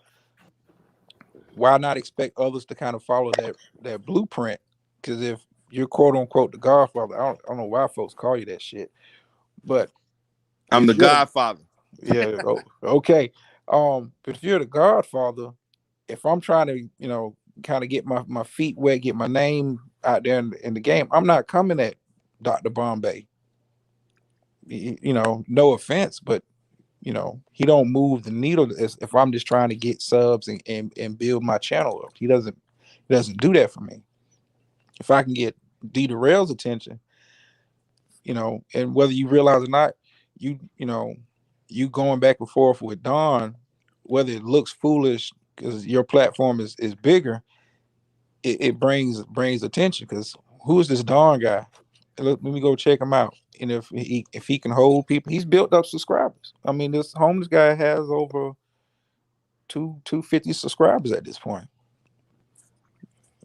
You get that by anti-Umar default. You'll get 250. Exactly. That's what I'm saying. They're gonna support any anti derail or anti whatever. No matter, you're gonna get by default just for the fact that you saying some stuff. People gonna tune in to see what you're gonna say. But drama does make a good point though. As far as if you are indeed the Godfather, I said this too. There should be no name trolls all up on the panels running rampant, building up their clout, on your name. They shouldn't even be allowed to do that. I understand, because you're free and you're open on this side. So you allow, them to come in and question and all of that. Right. But they just come over to make a name for themselves and then they leave and they run to the other side. We know full well we can't go over there and ask questions, even in the chat room. I mean, how many times you said hello and they just basically booted you out, Exactly. So, Multiple but they want to times. come over here, and it should definitely be some new guidelines, as far as people that come in, jump on the panel, and just run rampant and with these circular questions, like James G, James G, trying to doing the stuff he did, and he was one of my day ones too. And then he out here Watergated himself, talking about he's gonna get your license pulled. Here you is on a recorded line. playing dumb in the chat room, but then behind the scenes dealing in espionage. So like I said, they shouldn't, you can't go get on their panels. They shouldn't be over here up running around, running in circles. And as a matter of fact, notice I don't say their names. It should go to that too, where we just start to move the conversation away from their name. So that way they're not sitting over there on a 26-hour damn live talking about, Darrell said my name today, 26 hours later. And then all of a sudden, they still there burning it. How do you stay on a live for more than a day? How does one do that? Where do you get the stamina from for that? So what goes on for 26 hours? That's what I want to know. Like, what is the subject matter? Like I said, we just got to shift it. You said it yourself. If Dr. Johnson magically opened the school tomorrow and all of a sudden there was nothing else to talk about, we still have content. Right. I've even shifted back to that. I said, let me start putting stuff out. I've been doing the songs and the parodies. Let's shift it into something serious, and let's get like how the conversation is now. This is a good one. It's a nice start. And let's just move it into that. That way, like Grandma said, the more you notice a monkey, the more it's going to clown. So let's just shift the attention off of it. Because you could have started this thing up and said potluck conversation, and we would have been able to hold an intellectual discussion and not mention any of those names and talk about today's issues in our community. And we could do that for 3 hours straight without a problem. I challenge the other people to do that.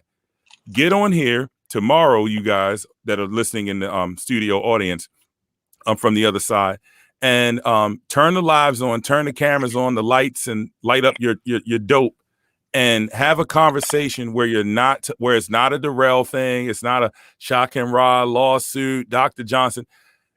Make all of that off limits and hold a discussion for 3 hours and maintain an audience. Better yet, do it for 90 minutes. I'd like to see that. 90 minutes of a discussion that has nothing to do with the topics of the week and which motel Darrell took the sugar baby to. None of that stuff. And by the way, that's a joke because they're gonna say, "Yeah, see, he said it. He said it."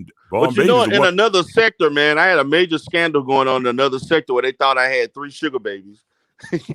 That's actually real. That actually did happen where they actually put a scandal out like that. Wow. Yes. About 3-4 months ago. 3 of them. That's expensive. I remember that. Did they ever find out that I was your sugar baby, D? Well, shit. After that happened, they had several other women that came up and said, "Can I be?" When they found it out, they had several women to volunteer to be a sugar baby. So shit, I ended up getting like 6 or 7 just by default. Now they didn't say nothing, Tiff. But that the rumblings, I did get, by the way, FYI, I did get some emails of people that actually did think you were one of them at that time. Oh, wow. Your name did come up. Aw. Yes. Yes, your name came up. Darrell, how much is Tiffany's rent? Man. I'm going to tell you this. It's more than done rent. Exactly. And he clowned me for living in an apartment, a luxury apartment in Los Angeles. He clowned me for that. Yeah, wow. man. What's up? We on lock? What's going on there? Nothing much, man. Just we just talking about reminiscing about my platform back in the early days in 2018, 19, talking about the Broke Brothers chat room. I got two of the Broke Brother chat room members up on here, Dr. Bombay and DJ Drama. Just talking about how, things were back then as opposed to how they kind of developed as far as the sector when it started, back then, I just I had some bad news yesterday. So if I'm filled down, then that'll be why. But what happened? I'm just it's some personal business I gotta take care of. Okay. But it's nice to see everybody on the panel. But here's the thing. When we talk about when especially me when Umar comes up on my live, it's always an argument, but nobody's arguing. I'm just having a conversation. So, but it's like me and another lady. I'm not going to mention any names. We decided that we weren't gonna mention his name again, because it's obviously it becomes toxic at one point. But I will say this to the other fella that can't seem to get a job, or he can't keep his mouth shut about Umar Johnson, and I don't want to mention the guy's name. D. Durrell, right or wrong, did we try to help the guy? Yeah, we tried to help him.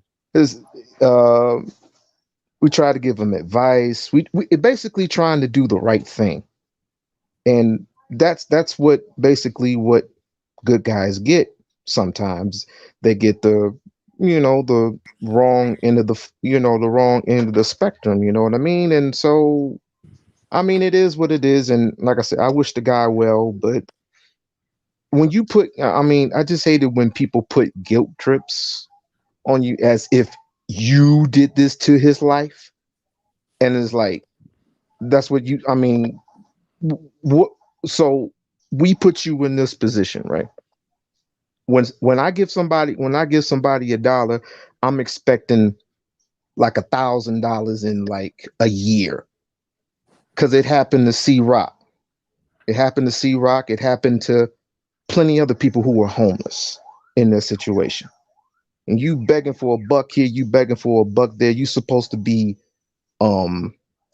productive with the money that you have. I'm not saying I don't know what he's doing with his money. I really don't care.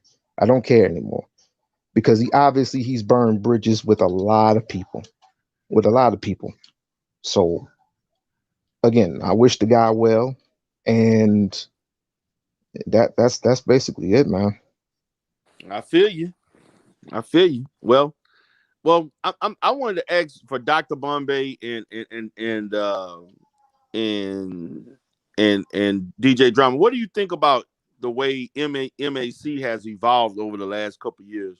When he started off, coming on my channel debating, and where he at now? What do you think about MAC right now? I'll let you go first, Bombay. No, I'm gonna be honest. I don't have a lot of data on him up to date. Without the recent, well, actually, the only thing I have is relevant is the whole thing with the thumbnail. Right. That's the only thing. Yeah, so I don't have like a real good point of reference on his evolution. But it does seem like, listen to his explanations. They sound a little more logically sound when they're explained. Right. But that's about it. That's all I can say on that. The back there's been some evolving. I'll say that. I don't know how much or how to measure it, but I have an opinion about it, but I'm gonna wait till after Dr. DJ Drama speaking, and I'm gonna give my opinion. But go ahead, Drama. Well, I think what's changed with Mac for one, he doesn't do as much content as he used to, which is his right, whatever. He's a lot more vocal than he used to be. I would probably say that's probably the biggest change I've seen. The stuff with him and your homeboy Conscious Energy, he kind of broke it down like he always does, straight to the point. This is what was said. This is what happened, and that's it. Right. I didn't, I don't follow Conscious Energy like that. But to jump out the window, you jumped on panels and Right. did 3-4 videos, and you called the man gay, and I mean, you said it. You had a little tyrannus. This is, like that shit was funny. You thought. I mean, it wasn't that funny to me, but yes, it was. That shit was funny. I said to me, the real. I know, but I'm just saying. But Matt came out, with his video. This is what my interaction was. This is how we got to this point, and this is what I'm gonna do moving forward on that. And for me, it's a dead issue at that point. Well, from the way things from a behind the scenes, the way I'm looking at it, I don't think it's over. It's gonna last a little bit. I see this gonna be talked about for a little bit longer. I actually I know from MAC he probably wanted to be over with and done with, but because of the way things went yesterday, where people went and did interviews over the last 3 days, they both went and did interviews on other platforms. And to me, I'm gonna be honest with you, for both of them, I'm like, damn, I reached out to both of them and they act like they didn't know me. And so I was like, damn, I was like, shit. I mean, I remember times when y'all both would communicate with me about, oh, can we do this and do that? Now y'all involved in some shit.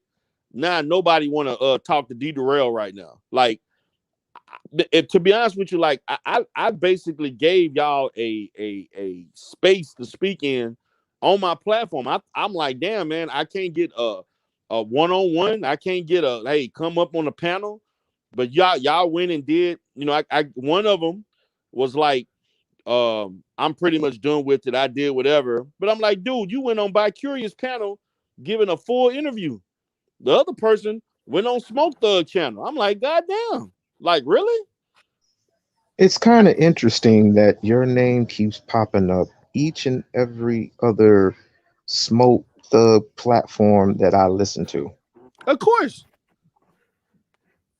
it is. But I'm just saying, like, dude, I'm saying to both of them, man. Like, damn, like I remember just a few weeks ago, you was talking about getting together and doing some content. Now all of a sudden, y'all want to do hopping up on people that never supported y'all, never watched your shit, and I've basically support and put them out in this sector, both of them. And I'm like, damn, I couldn't even get, MAC took damn near half a day to respond back. I ain't get nothing back from Conscious Energy at all. So I was like, fuck it, from my perspective, for both of them. And so at this point for me, if any of them come trying to say, hey, let's do this, the answer is no. I'm just letting that be known for both of them. Like, because I feel like, I'm not saying I'm entitled to an interview. I'm not saying that I'm entitled to anything. But damn, I couldn't even get a response, like a reason why. And then one other person gave a bullshit reason like 10 hours later. Like, really? But y'all go on somebody else's shit, but you gonna tell me no? Or you don't say nothing at all? I'm gonna be honest with you. That shit was kind of, I felt some kind of way about that. Not that I really give a fuck, but the fact of the matter is that when that happened, I was like, damn, like, I remember times shit, y'all be like, oh man, can I come up? Or you sending me, one of them would send me shit about this, or maybe you should do that, and da. And I'm gonna say this, man. In regards to MAC, because I have had a similar interaction with MAC, like Conscious Energy did, but it didn't go down like the way they kind of evolved into. There were situations in which MAC would contact me and critique a video and say I should do this, and you should do that, or you should do this with the thumb. Matter of fact, there were a couple of times for a fact, MAC saw how I did a video, particularly if I went live with a certain camera or thumbnail or something, and he volunteered information. I didn't ask him for information. You know, he would volunteer to me ways in which and some of the stuff I took the advice, but now, some stuff I didn't. But to me, this whole thing about what ended up happening, I'm like this, man.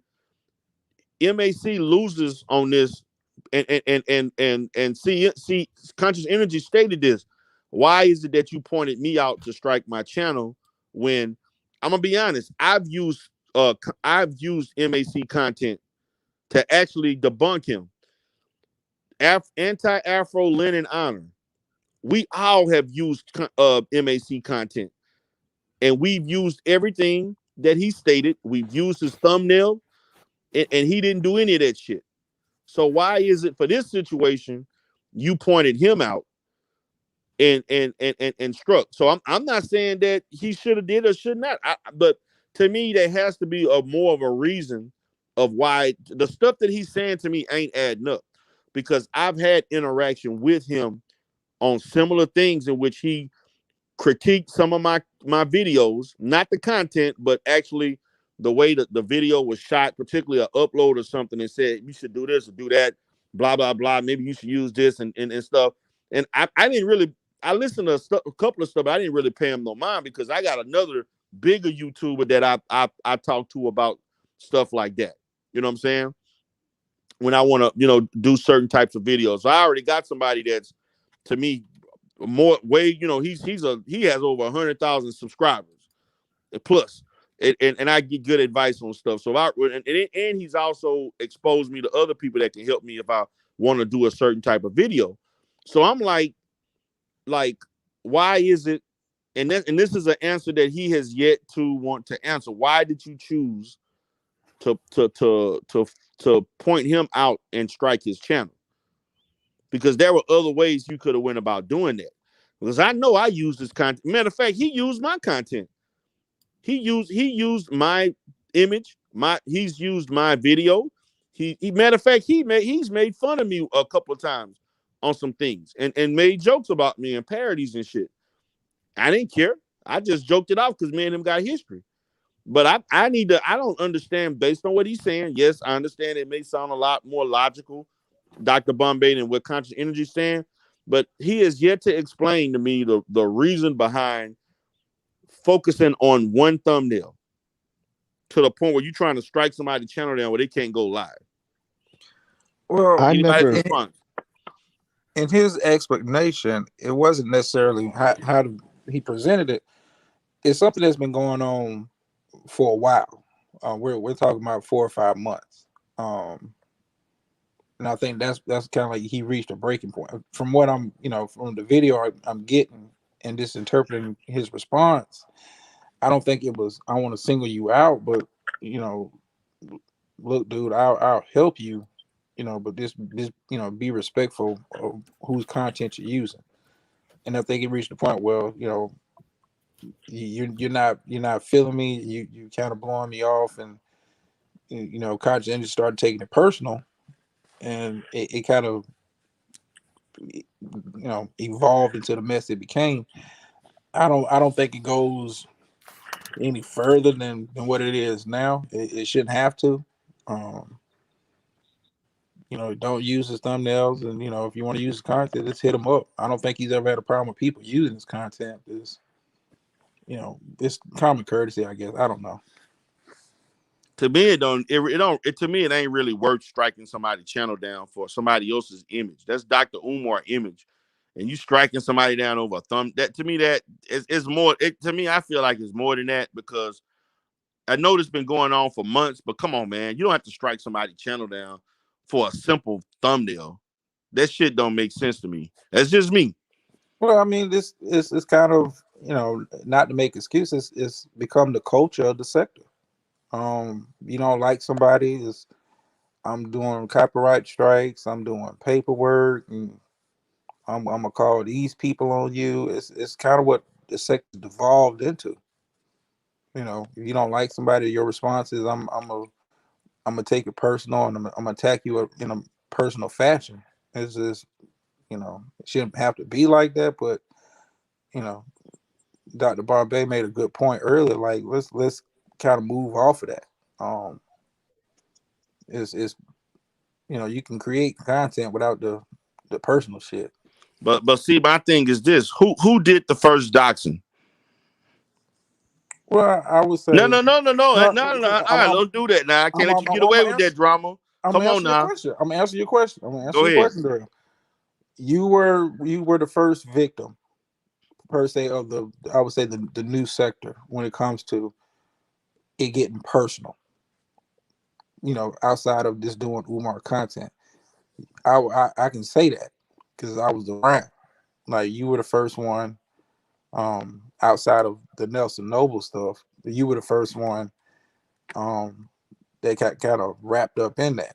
What I'm saying now is that's become the culture, and it's, you know, it takes away, um it takes away from the sector. You know, it, but you were first. You were first. I've told you for years and on plenty of shows. I'm not a fan of the docs, and I don't agree with it. You don't like Darrell's stance on Umar, fine. Um, but I don't have to, you know, attack the man personally, you know, outside of YouTube to get my point across. That's just corny to me. Right, right. Hell, it could get worse if this keeps up. Oh, it is gonna get worse. Well, I Somebody gonna mean, do something stupid. You know. it's already been stupid stuff, you know, Yeah, but far, talked about. I just think worse. Somebody's gonna go above and beyond, man. You know what? Um, Well, I take that back. Shit, King Kong Crazy did some that shit that he did at that goddamn in Atlanta. That was stupid. what you mean by uh, King Kong Crazy in Atlanta? I'm I'm talking not, about with that. Wasn't that a yoga shop or something that got trashed or something? well, you know, it's a lot of mistruths out there about what actually happened, and everybody's got, you know, they run with their own narrative of what happened. Um, I don't think it was Umar related, but it became Umar related because the yoga studio was a upcoming event. Right, and it prevented it from happening. Well, I mean, the event still happened. Yeah, Um, but come on, man, they trashed the place. That place never been touched, and then all of a sudden you got an Umar thing, and let's look at things that preceded that. There were other businesses that were negatively affected and damn near shut down because of Umar coming to town. Come on, well, man. Like, come on. Logically no, speaking, but no, one would what I'm saying is conclude this is the culture. This is the culture that has taken over the sector at this point. what Um, I'm hearing is this is the culture of the anti-fraud warrior that has led people to respond in such a way because they started that. well, I mean, but I look at, let's take your situation. When she came after you, you didn't respond back in that fashion. You just know you choose how you respond to stuff. Um, you know, you said I'm gonna get my lawyers and we gonna do this, that, and the third. If they contact my board, I'll handle that with the board. Um, but you know, you didn't choose to. Well, I'm gonna start doxing you. You know that Right. you made that decision, and each person that's in the sector, you make that decision on how you respond to stuff. Um, you know, you have a problem with Lennon, fine. Would I be calling CPS on the dude? No. I'm gonna But be honest with you, man. That stuff. I would, if I was a person, I would have called CPS on you having a child on camera to do YouTube. And I do CPS work. I've been contracted with CPS for over 11 years, and I'm gonna be honest with you.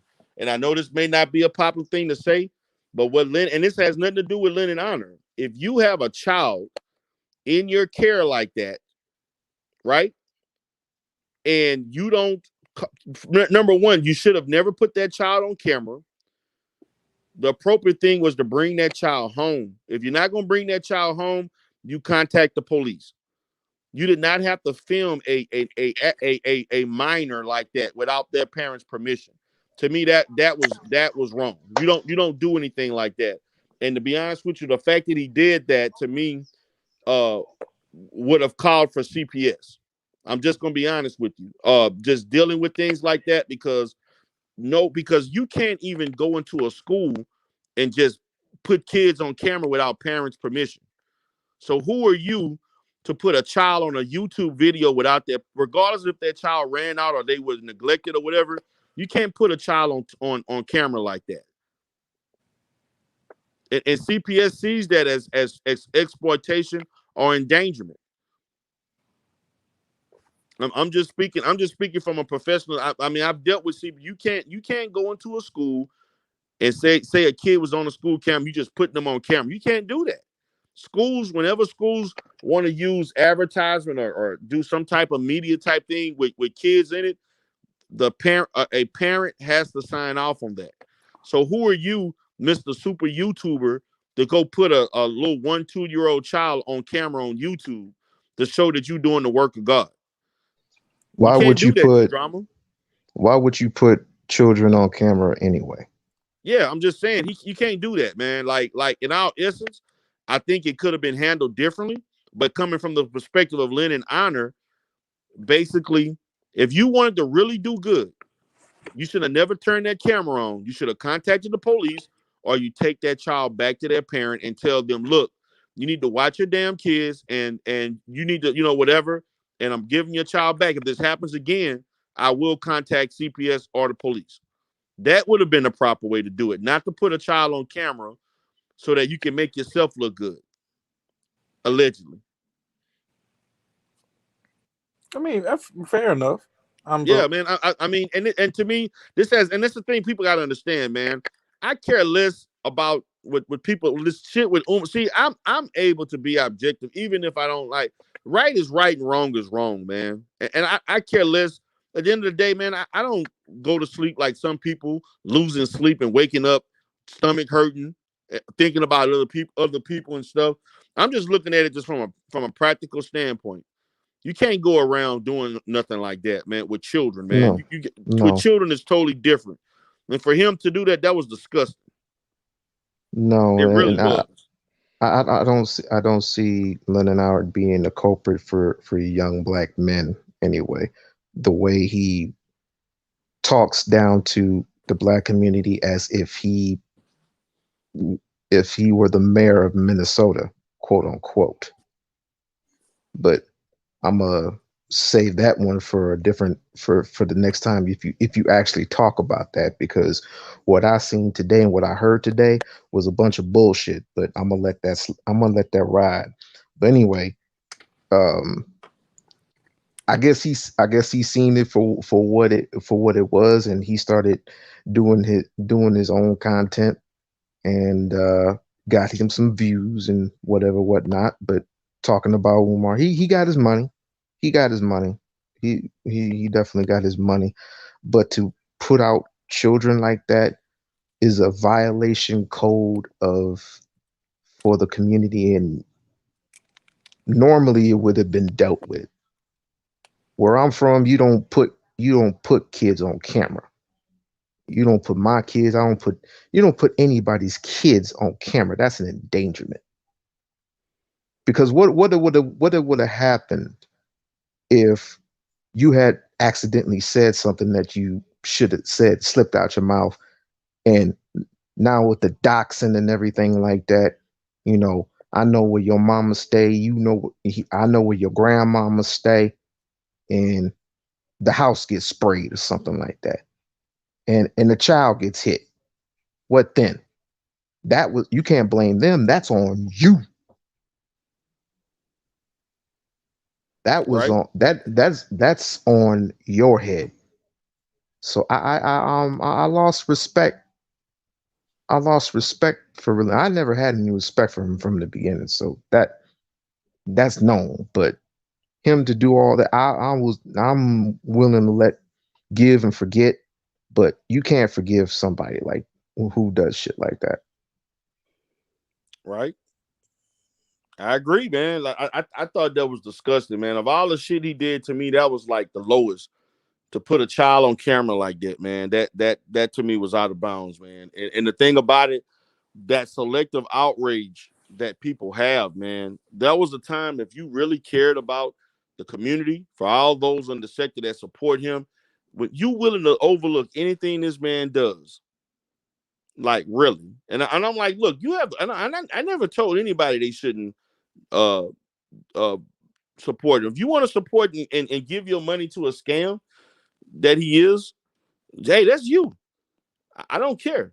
But at the same time, when you're willing to just overlook any and everything blindly, that's a problem. For a man you never met, don't know, and you willing to just go in for him like that at that level. That to me is sick. I mean, I wouldn't do that for any man.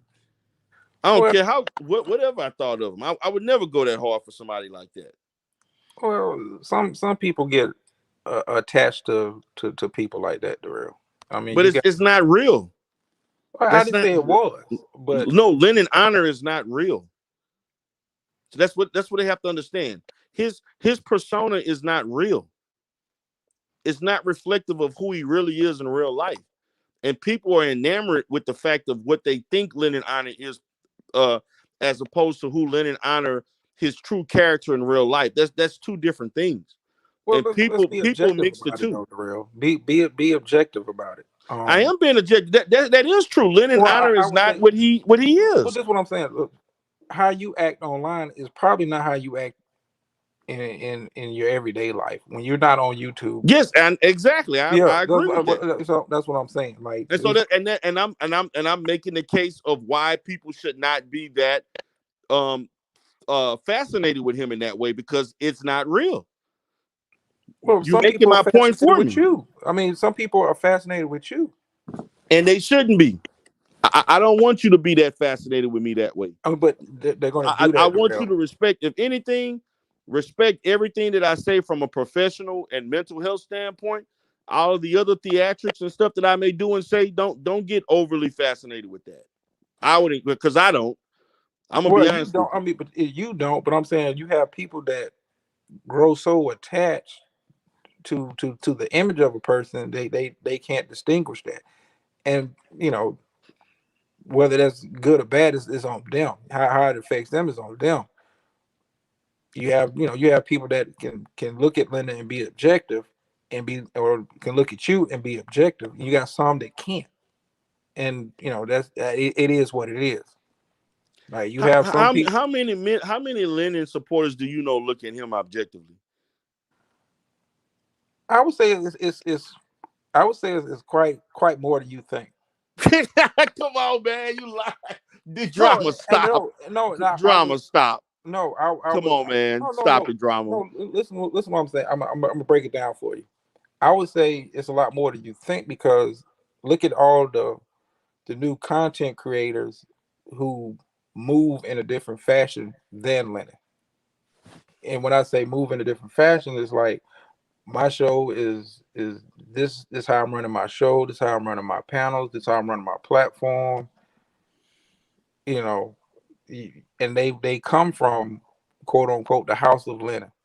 Do you have people that have, you're the quote unquote godfather, but everybody don't run their show like Darrell runs their show. I'm starting to get what he's saying. Yeah, like TC show is different from the D Darrell show, right? Flacco show was different from the D Darrell show. Yeah, you come from, quote unquote, the godfather, but you have people that follow Lennon and say, I'm gonna do a show, but my show is going to be different, and it's gonna be me. And for me, I'm cool with it. How you run your show is how you run your show. But I like I said, I think it's more people being objective towards Lennon than you may think. I don't think it's just a blind faith of Lennon. Just like I don't think it's a blind faith of Umar. I just don't. You have those that, All I hear is people that sound like Stargate. I don't hear. That's what I. Shit, I'm just being honest with you, man. That's what I hear. What Stargate? I would say Stargate is the minority. Are you serious? I would literally say Stargate is the minority. I don't think she represents the majority. Like, come on, drama. No, Drama. How many people you've heard been objective to Lennon that support him? You have quite a few people that no. I'm asking you, who have you heard? Who have you from an auditory standpoint? Who did you hear verbalize that they are objective? They would criticize Lennon, but they'll go hard for him. I've never heard it. So I know you're speculating, but I'm just wanting you to give me some examples. Well, okay, I'm gonna give you a pretty decent example.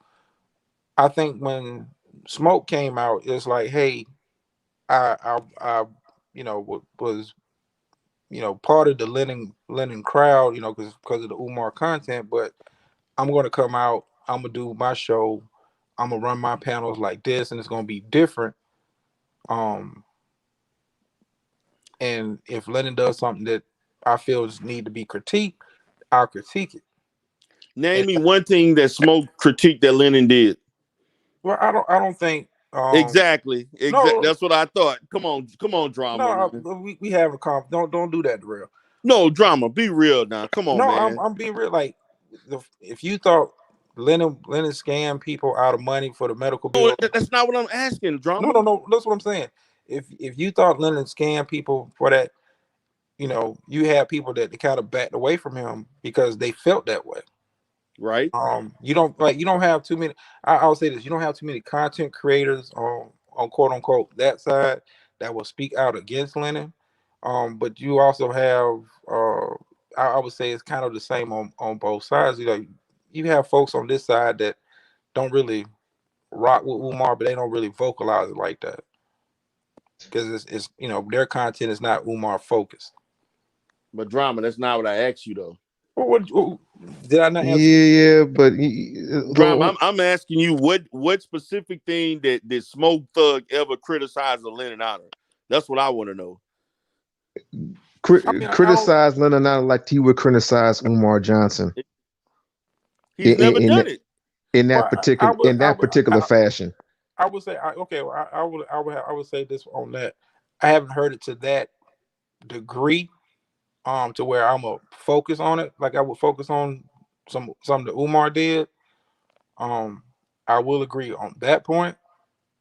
I don't think he's been as vocal, but I think he's set his channel up and his platform up to be, I want to do content that I want to do in the fashion that I want to do it.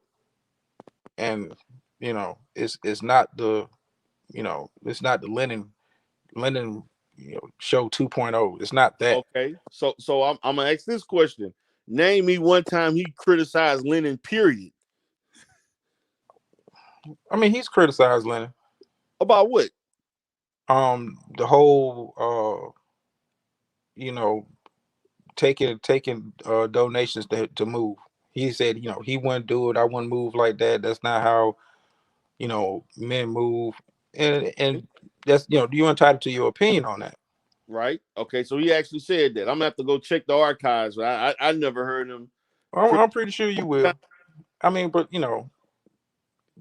he's got to be, when you in this sector. I think objectivity is kind of gone out the window. I agree. Objectivity is gone out the window. Like, you can come to somebody's show and it don't have to be nasty. And I think that's the problem with the sector. Back then it really wasn't no defined lines. It wasn't no this side or that side is your opinion on Umar. And when you started doing your Umar content, you was more or less in the minority.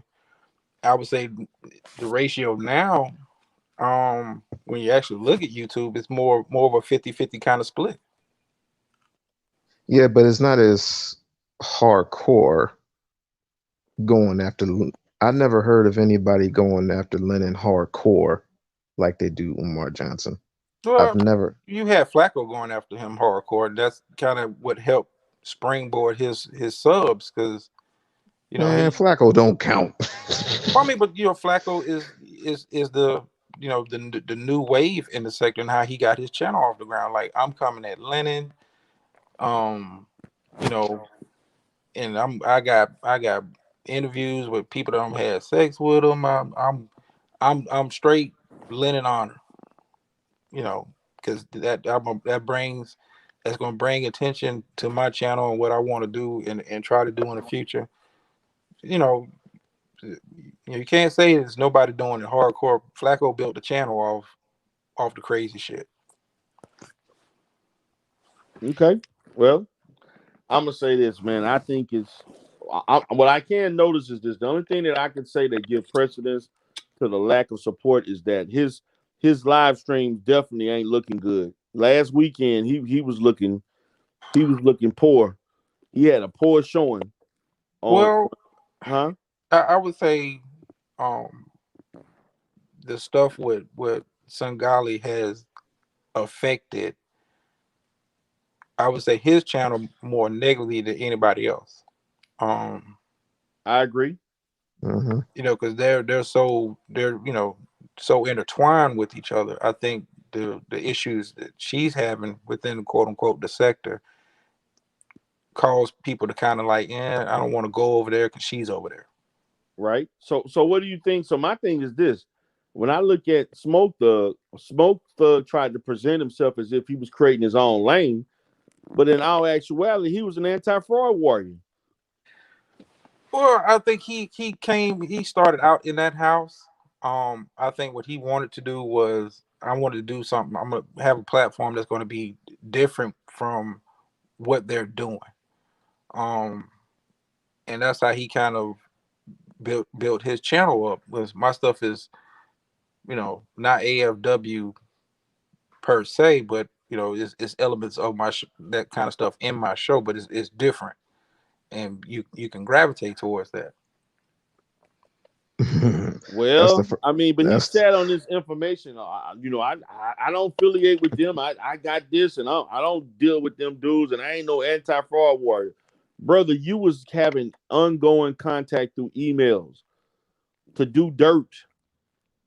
You were a yo. fraud warrior. Well, like I said, this is it's a Sangali effect. It's starting to come out You now. had a choice. Yeah, I mean, he had a choice to either you can do what she's asking you to do or don't do what you asked me to do. And She's the goddamn little spider. She's just basically affected Lennon Honor. She affected pretty much everybody that you know was or is against Umar. So well, anything that she says, you are in her control, well, basically. I would say this I would say this is the mistake she made. Um, you overreached and you overstepped what you thought your level of influence was in the sector. Um, it's kind of like let's flip it around. It's like Darrell coming out and having backstage emails of people telling them, you need to run your show like this if you want to have the kind of success. And you know, people, at the end of the day, they move how they want to move. Um, Hmm. like the officer Pillsbury. Let's be clear. Nobody knew who this dude really was until she kind of shouted him out on the video. Then it drew traffic, and he played the role until it became uncomfortable for him. Is that dude actually serious? I I mean, is He he actually serious or what? Especially with the shit he's wearing right now, is he actually serious? I mean, I don't, That's his gimmick. I mean, that's his image. That's like I'm gonna introduce myself into the sector, and this is the persona and character I want to play. And like I said, it's more people in the sector than it used to be. Um, you So know, Bubba Smith, huh? yeah, Okay, yeah. okay. You come into the sector, and you want to build, you want to build a buzz. You got to go at one of the quote unquote top dogs in the sector, whether you on this side or that side. You want people to notice you. You can't just come in and say I got my own opinion on Umar. But no, let me start by critiquing, you know, the people in the sector to kind of draw attention to what I want to do. People are dying out in the street, getting killed by cops, and yet you got a brother with a police. Go ahead, D. Go D. Hey man, I'm just saying, man, this is the sector where it's at.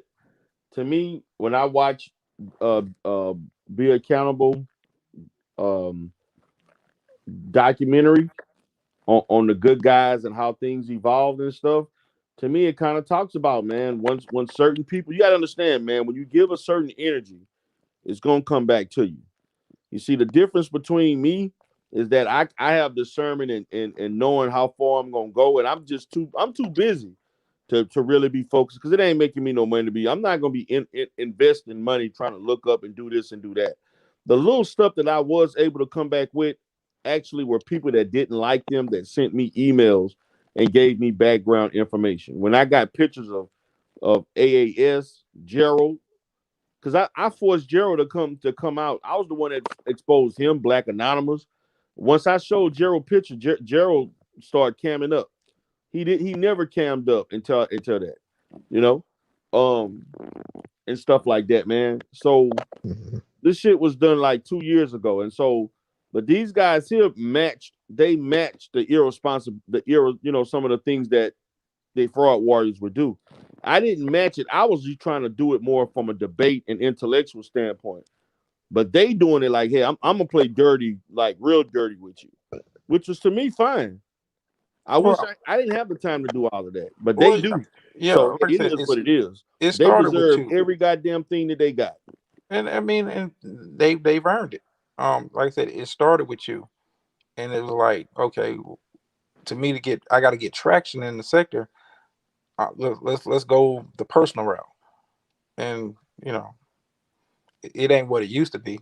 You used to be able to come on the show, have a debate, and go on about your day, but it ain't like that no more. Like, you got people that watch, and you know, uh, seeing who's showing up in whose shows and who's in whose chat. It's like, what the fuck, man? Like, Right? How long is this shit going?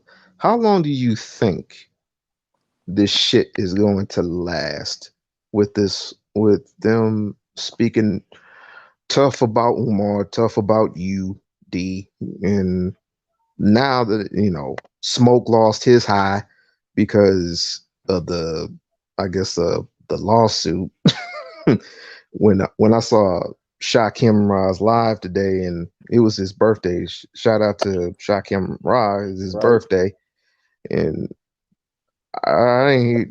Smoke Dog actually lost his high. I mean, I'd never seen the nigga mad like that before. Well, my thing is that, man, he did that to himself. My thing is that he did everything he did to himself. He was better off not even talking about those emails. I would have kept that shit secret. He actually thought that was going to uplift his platform. It actually hurt his platform, because now you come out to be a fraud And a wannabe killer, because that's the next thing that I heard, and that's the next thing that I heard is like, I'm gonna actually do something. It's like, you ain't gonna do a damn thing. You really ain't, because you come in, if you really gonna do something.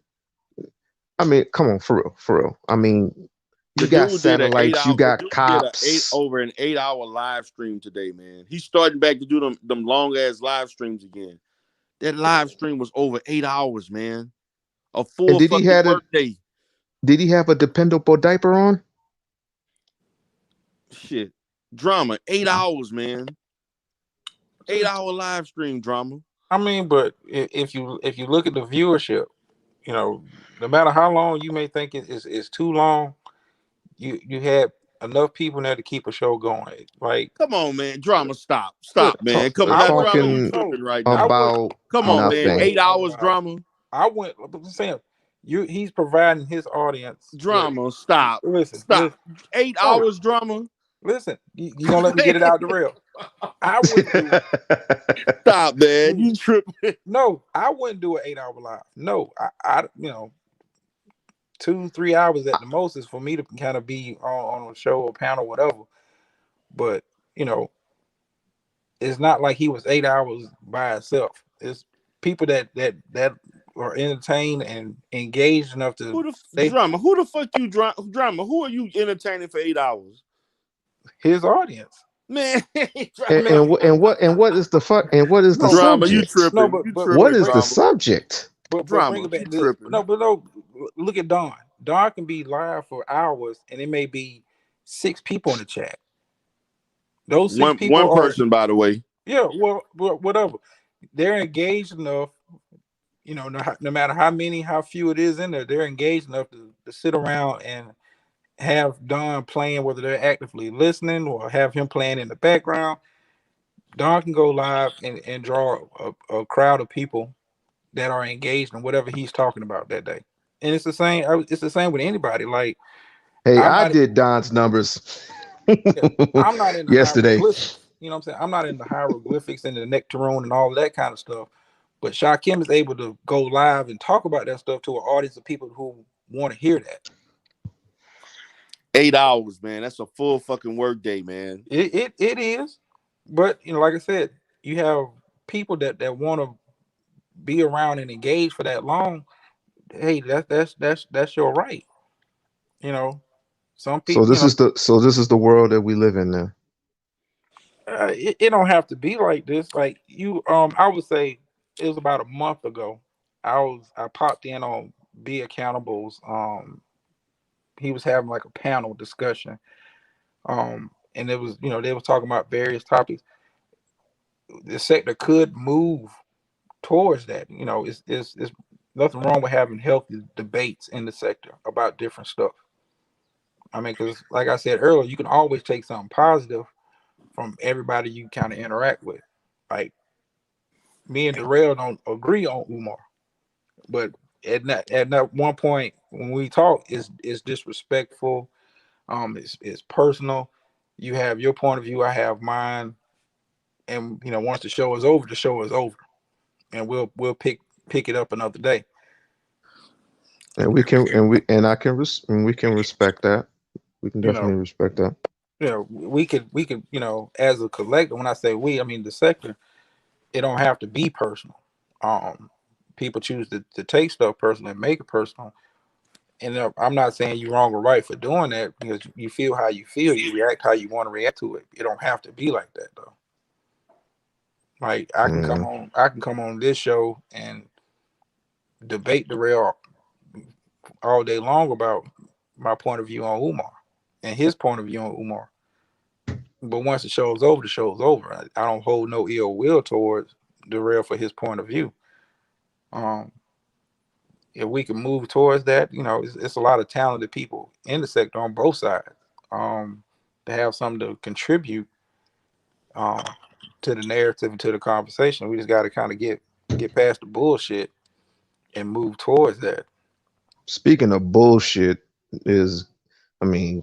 me and Conscious Energy, we never seen eye to eye on Umar either, but I'll be damned if I flag his channel and take his channel down. For what? Well, I mean, for make what? a change. I mean, but I would say make a change. His interaction, like I said, how you choose to react to it is not my place to critique it. Would I have copyrighted strike? Probably not, but I'm not make a change. I'm not, did Conscious Energy have to react the way he reacted when, Make a Change was trying to offer him assistance with his channel? Did he have to react like that? It's war in the streets and all that kind of goofy shit. No. Shouts out to Conscious Energy, man. But but I'm gonna say this, man. Make a Change says some disparaging shit, talking about he mad that immigrants are doing better than black people. I'm like, dude, come on, Make a Change. Whoa, wait, what? Yeah, he said that in Smoke Thug chat when Conscious Energy did the interview. Okay, maybe I'm not a history major, but correct me if I'm wrong, D. YouTube drama. If immigrants are doing so great, why are you over here in America taking shit that You can be taking and doing shit that you could be doing in your own country. Well, America is the land of opportunity. Let's be clear about that. It's no different from Arabs coming over here setting up shop, Mexicans coming over here setting up shop. America is a land of opportunity, and you know we But don't we have. get hung. But we still get hung in 2021. Well, that's not going to change. That's not going to not going to change until we as a collective take the steps to change that narrative. But you know, Mm-hmm. I, And I what would be your one thing that we can actually change? What we can do to separate us from them? I would say we need to, as a collective, start taking a better approach and investing more time and energy into future generations. And when I say that, um, you have a generation that is getting lost in reality, um, and it's not enough of us trying to pull that generation back from the abyss. Um, I work with juvenile offenders in my community, and I see that it's a breakdown. You know, and I'm pretty sure Darrell, you see it. They're not what they're not raised how we was raised.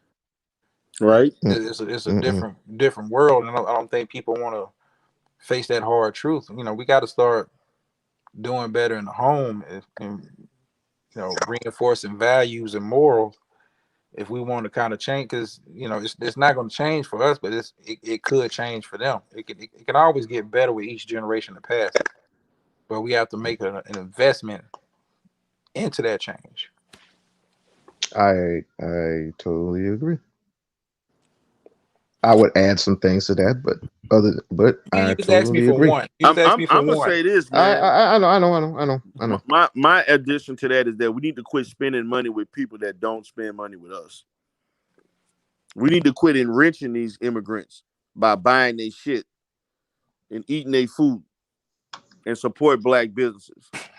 That what Well, needs to happen. but in the era of objectivity, black businesses have to do better too. Um, They are doing good. See, that's the no, thing. no, I'm not saying But they're not. I'm not saying they're not. All I'm saying is you have some, and let's be completely honest. You have some black businesses that feel they're entitled to the black dollar because they're they black. should be. They should be. Tell a Jewish person if they not entitled to Jewish money. Tell a Hispanic person they not entitled to Hispanic money. See, that's the thing that hurt us. We think that we trying to play this America, we are the world rainbow thing that everybody equal and all well and we this melting pot that doesn't exist. No, I'm not saying I'm not. You kind of missing where I'm going with this. Like, for example, if I go to a black restaurant, I patronize a black restaurant.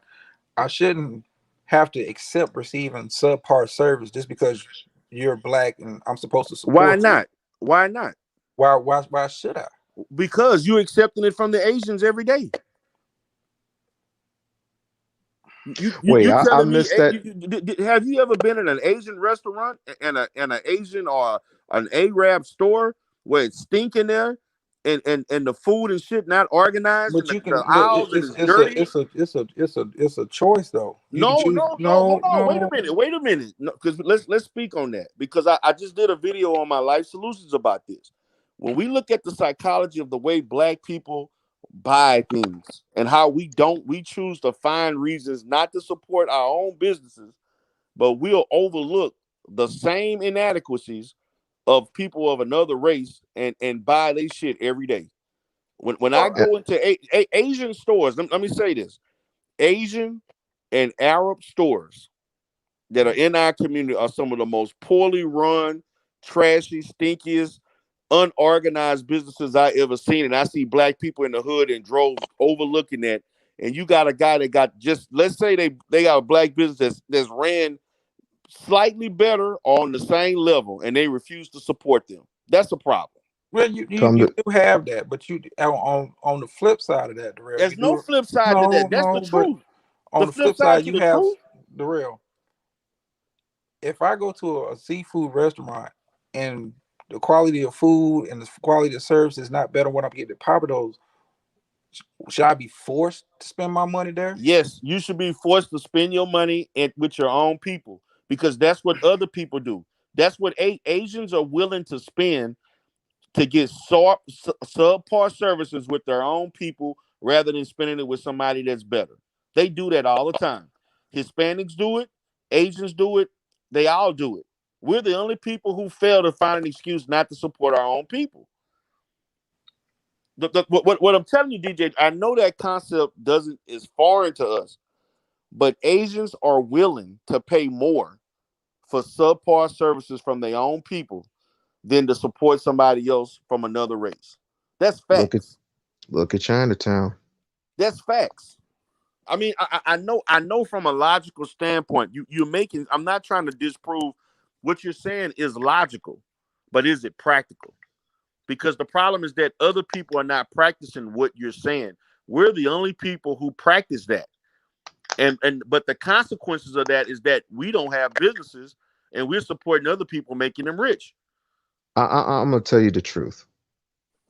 Here in Las Vegas, I don't know how it happens in New York, but here in Las Vegas, in Chinatown, you get Chinese Chinese people spending money with Chinese people, and it's bad enough that you see us going in through there and going and eating in places where, particularly, they just look at you side eye.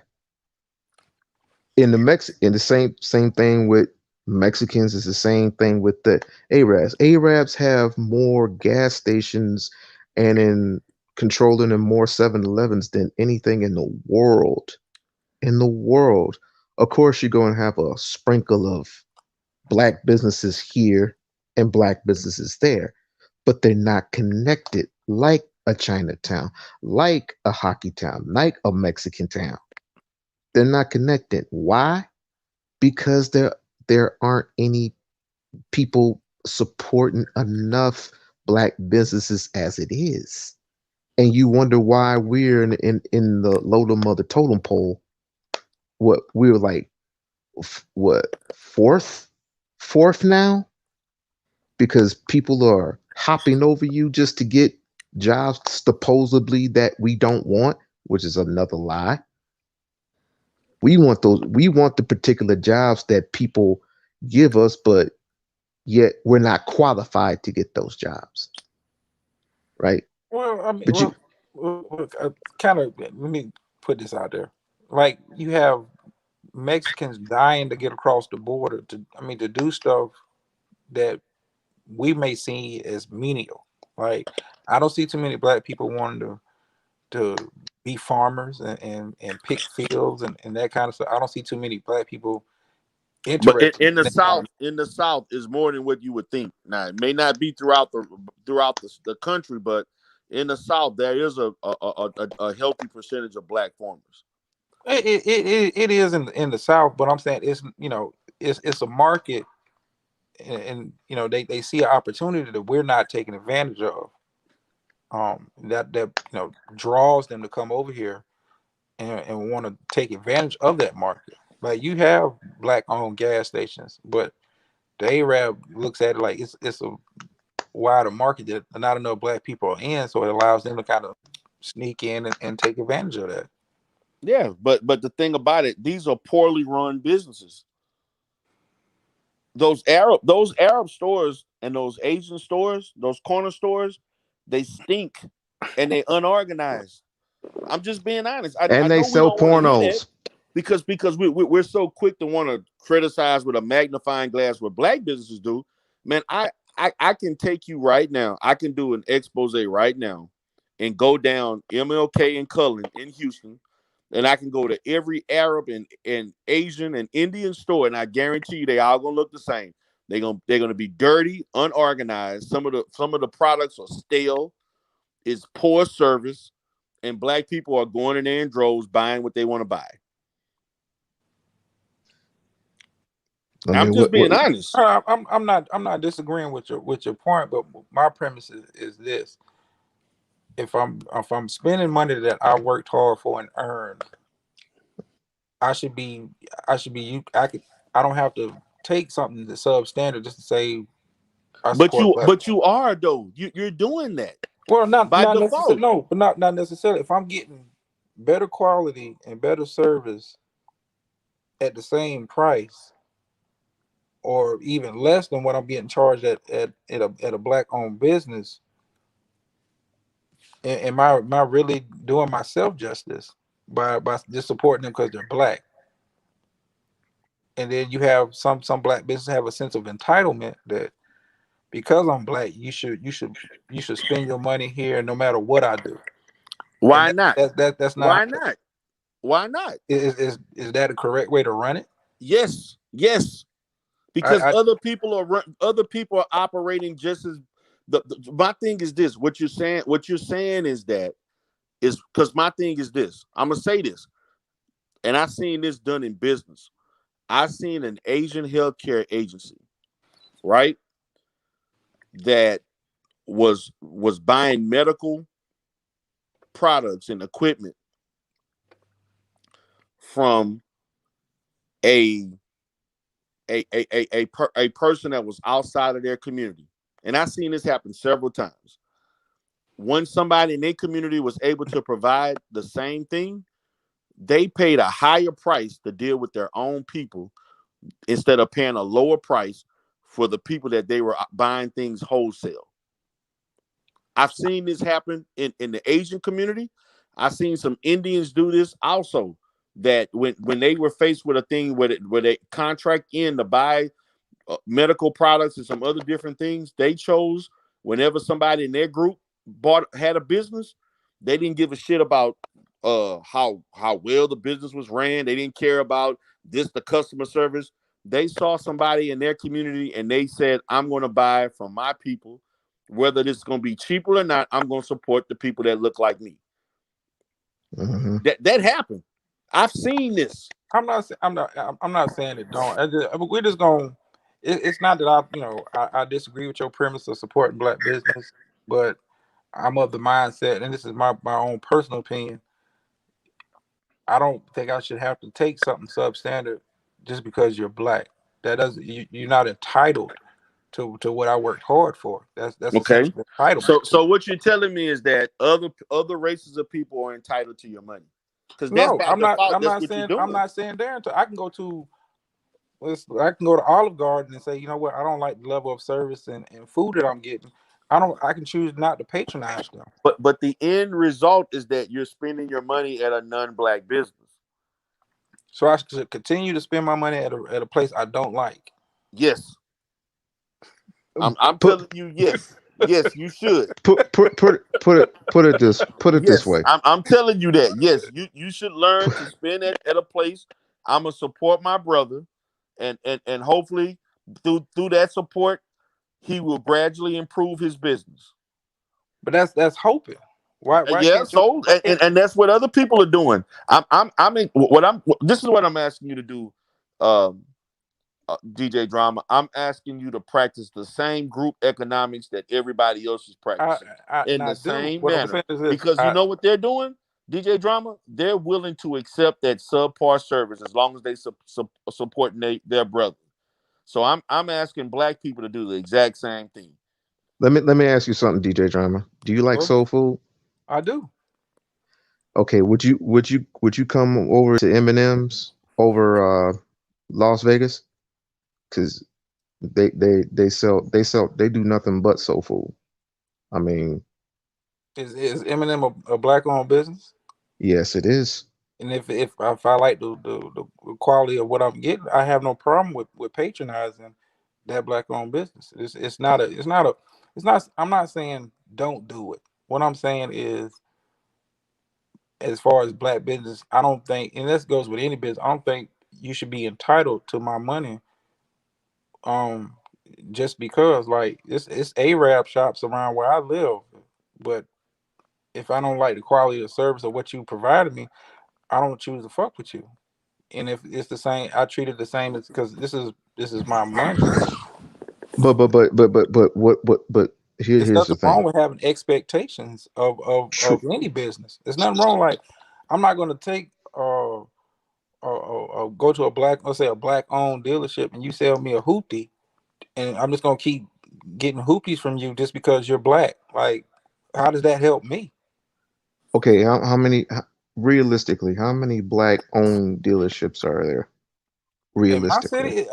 city, it's a lot of quote unquote black owned dealership. Now, black folks ain't making cars, but it's a lot of black owned dealerships. But some of them move in the right way, and some of them do janky business.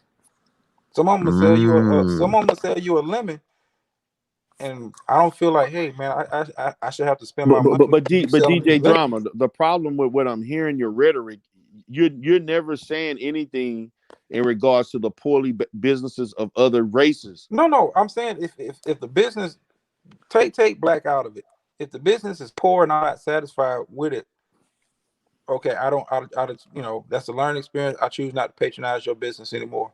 I shouldn't have to be kowtowed into continuing to go into a black owned hotel, and I don't like how the bed sleep, the room is kind of funky, the sheets are itching me, but I got to keep spending my money here because I want to support black owned businesses. Like, right? I shouldn't. It's a quality of life thing too. Okay, so that means that you shouldn't support trashy Asian businesses and trashy Indian businesses, because that's all I see. I'm gonna be honest with you, man. I see more poorly ran Asian businesses than anything that I've seen in my life. I see better in Houston, Texas. The black businesses that I've seen on average are better ran than Asian businesses by far.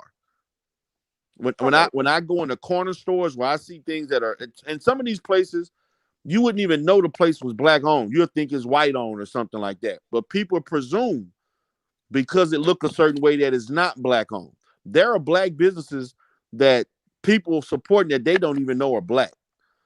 I have seen, and that's fine. Hold on, let me say this. Most Asian restaurants, you don't know where that food come from. You don't know what they killed for the meat. Do they change the grease? And the inside of these restaurants stink. I can go to the average soul food restaurant that I go to. The food is decent, it's good, and it doesn't stink, and it's cleaner on average. I'm just being honest with you. But you know what? There are more people of our ilk, of our race that are supporting these other businesses. You know another thing? You don't see these other groups of people that we keep running to. You don't see them coming in our businesses. On average, they don't. Something is wrong with that, DJ Drama. Well, we can't keep on this thing with this fairness thing. We're not in a position where we can afford to be fair with anybody. I'm not saying listen what I'm saying, real. I'm not saying and I don't want people to misunderstand what I'm saying. I'm not saying don't support black business. I'm not saying that. I support black businesses all day long. But the black businesses I support, they give me services and a quality of life stuff that I like. So I'll choose to keep patronizing your black business until further notice. Right. I don't feel like I should be forced to this, you have trashy businesses, black or white, Mexican, Asian. It's trashy business everywhere. And people, you can choose to support them. You have Asians that don't spend their money necessarily in the Asian community. You got some that they may want to spend their money elsewhere. They prefer to spend it in their community. I would prefer everybody spend their stuff black owned, but in some situations, it's not feasible. It's not a good quality of life decision. I shouldn't have to keep buying lemons from a black owned dealership when that doesn't help my quality of life. Okay. Well, it can help, but it can't. Say don't buy them from anybody. But what's up, None Squirrel Zone? That's another brother that was part of the Broke Brothers chat room. What's up, brother? Good to see you coming in. Go ahead. We on lock. I would rather keep supporting, even though I mean, buy a drink from them, buy some cotton candy, whatever the hell you got to buy in there just to keep business afloat, so revenue can rise. And the more revenue that is shown, the more other black people want to put their businesses behind their storefront. And Right. so they can have their own personal. I'm not saying be Chinatown because Chinatown is too fucking big. It is way too Well, fucking big. we can do Chinatown, but we gotta start somewhere. We gotta start somewhere. If you got you know you got a black business that's thriving. Guess what? It for example, I live in Atlanta, so you have a place called Slutty Vegan. Having her business there has helped other black businesses in that area. That's because she's the stuff she's selling people is wanting, and it's the quality is good and people are coming back, and that is helping that area as far as black business is concerned. Now if she was not doing so well in that business, it hurts other businesses because I'm not frequenting that area. I have no reason to be over there. Well, that's why they got surveys. That's why you do surveys every other month and say, what was our quality like? And you go from a one to a five, five being the worst, one being the greatest. And you go, well, your quality of clothing was decent, so I give it a three. And so they can threes and twos and a couple of fives or fours, and there's one number one. So the merchant goes, well, let me see if I can better up my quality.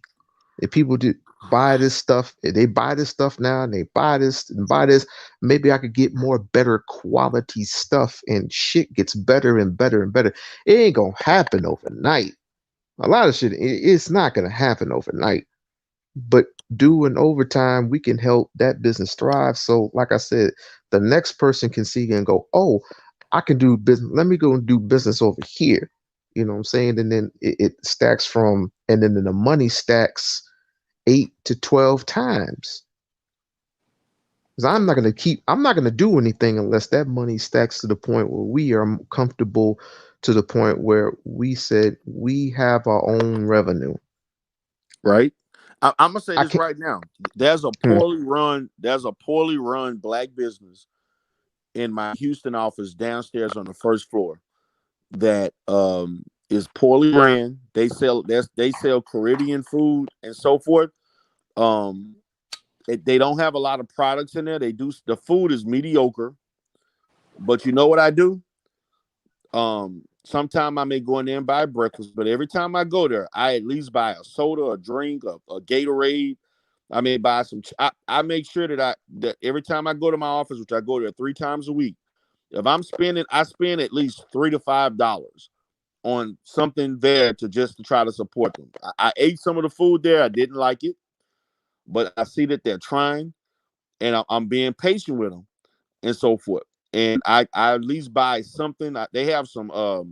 I like eating like peanuts and pistachio nuts and stuff like that. I may buy little things like that.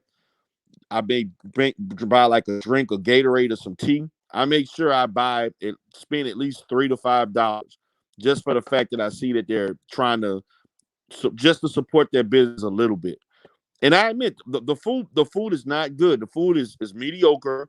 The organization of the place is not great. It ain't. But you know what? I'm not gonna look at them negative. I'm not giving up on them.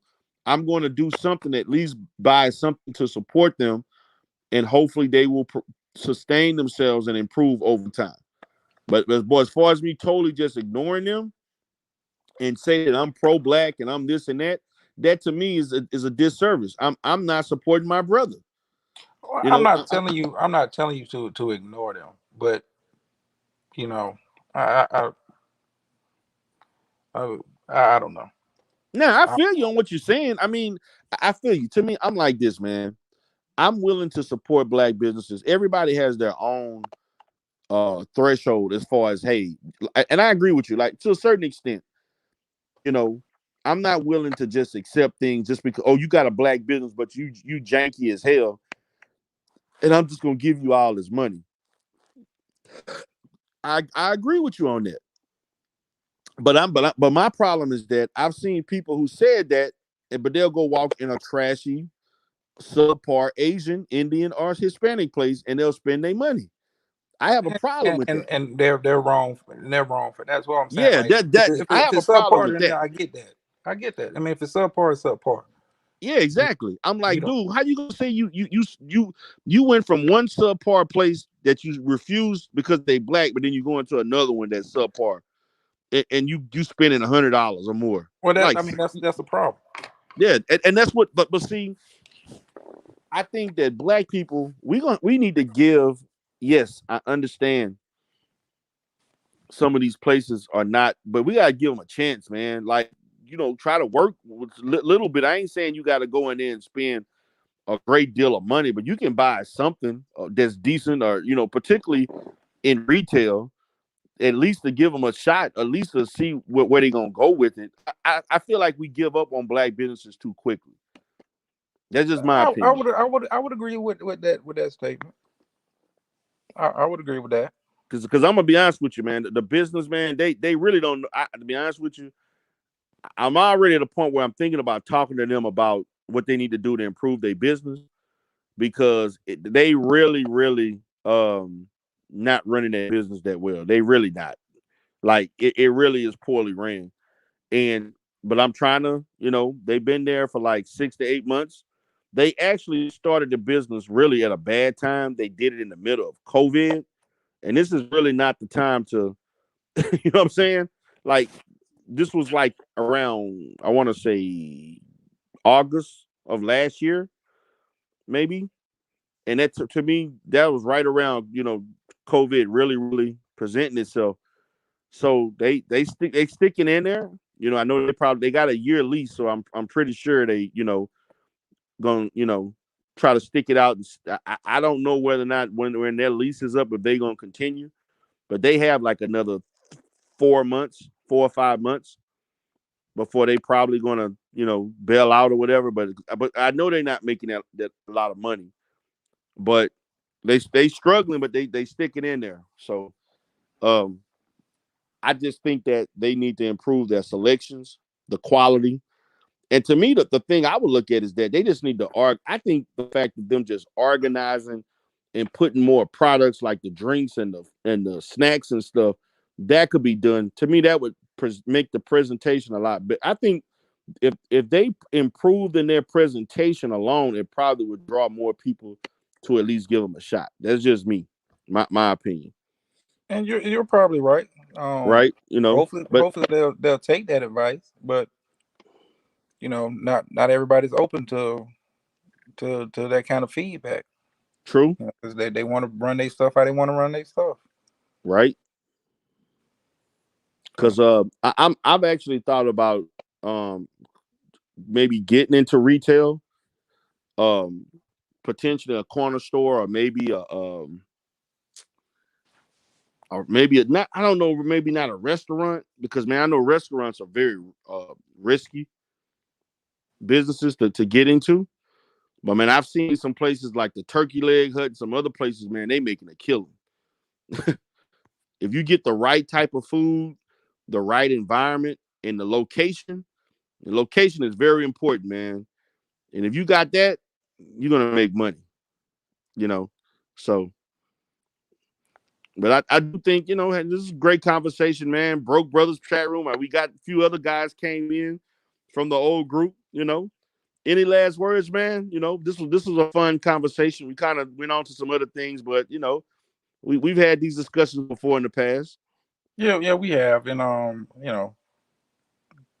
we'll chop it up at another time. Just I just want to leave off on this point. Let's let's move on to more productive conversations. Tonight was you know very clean and respectful, and Right, we all can be doing that, doing a lot better at that. So I just want to right. and leave off on that. Yeah, I may do another Broke Brothers edition, probably maybe in a few weeks, maybe once or twice a month. I may do a Broke Brothers chat room show. Yeah, you got to bring the whole crew back. Yeah, man, I may do that though. I may try to get in touch with Israel Bound and or Sher Cruz and I know Didi running around with with Angel Up and Up. I seen her over there. Yeah, she's around somewhere. Yeah, she over there. So, all right, brother. All right Appreciate you now, coming in. no All problem. right, guys. Appreciate everybody for coming in. This is the Broke Brothers chat room, kind of a throwback edition. Y'all have a great night.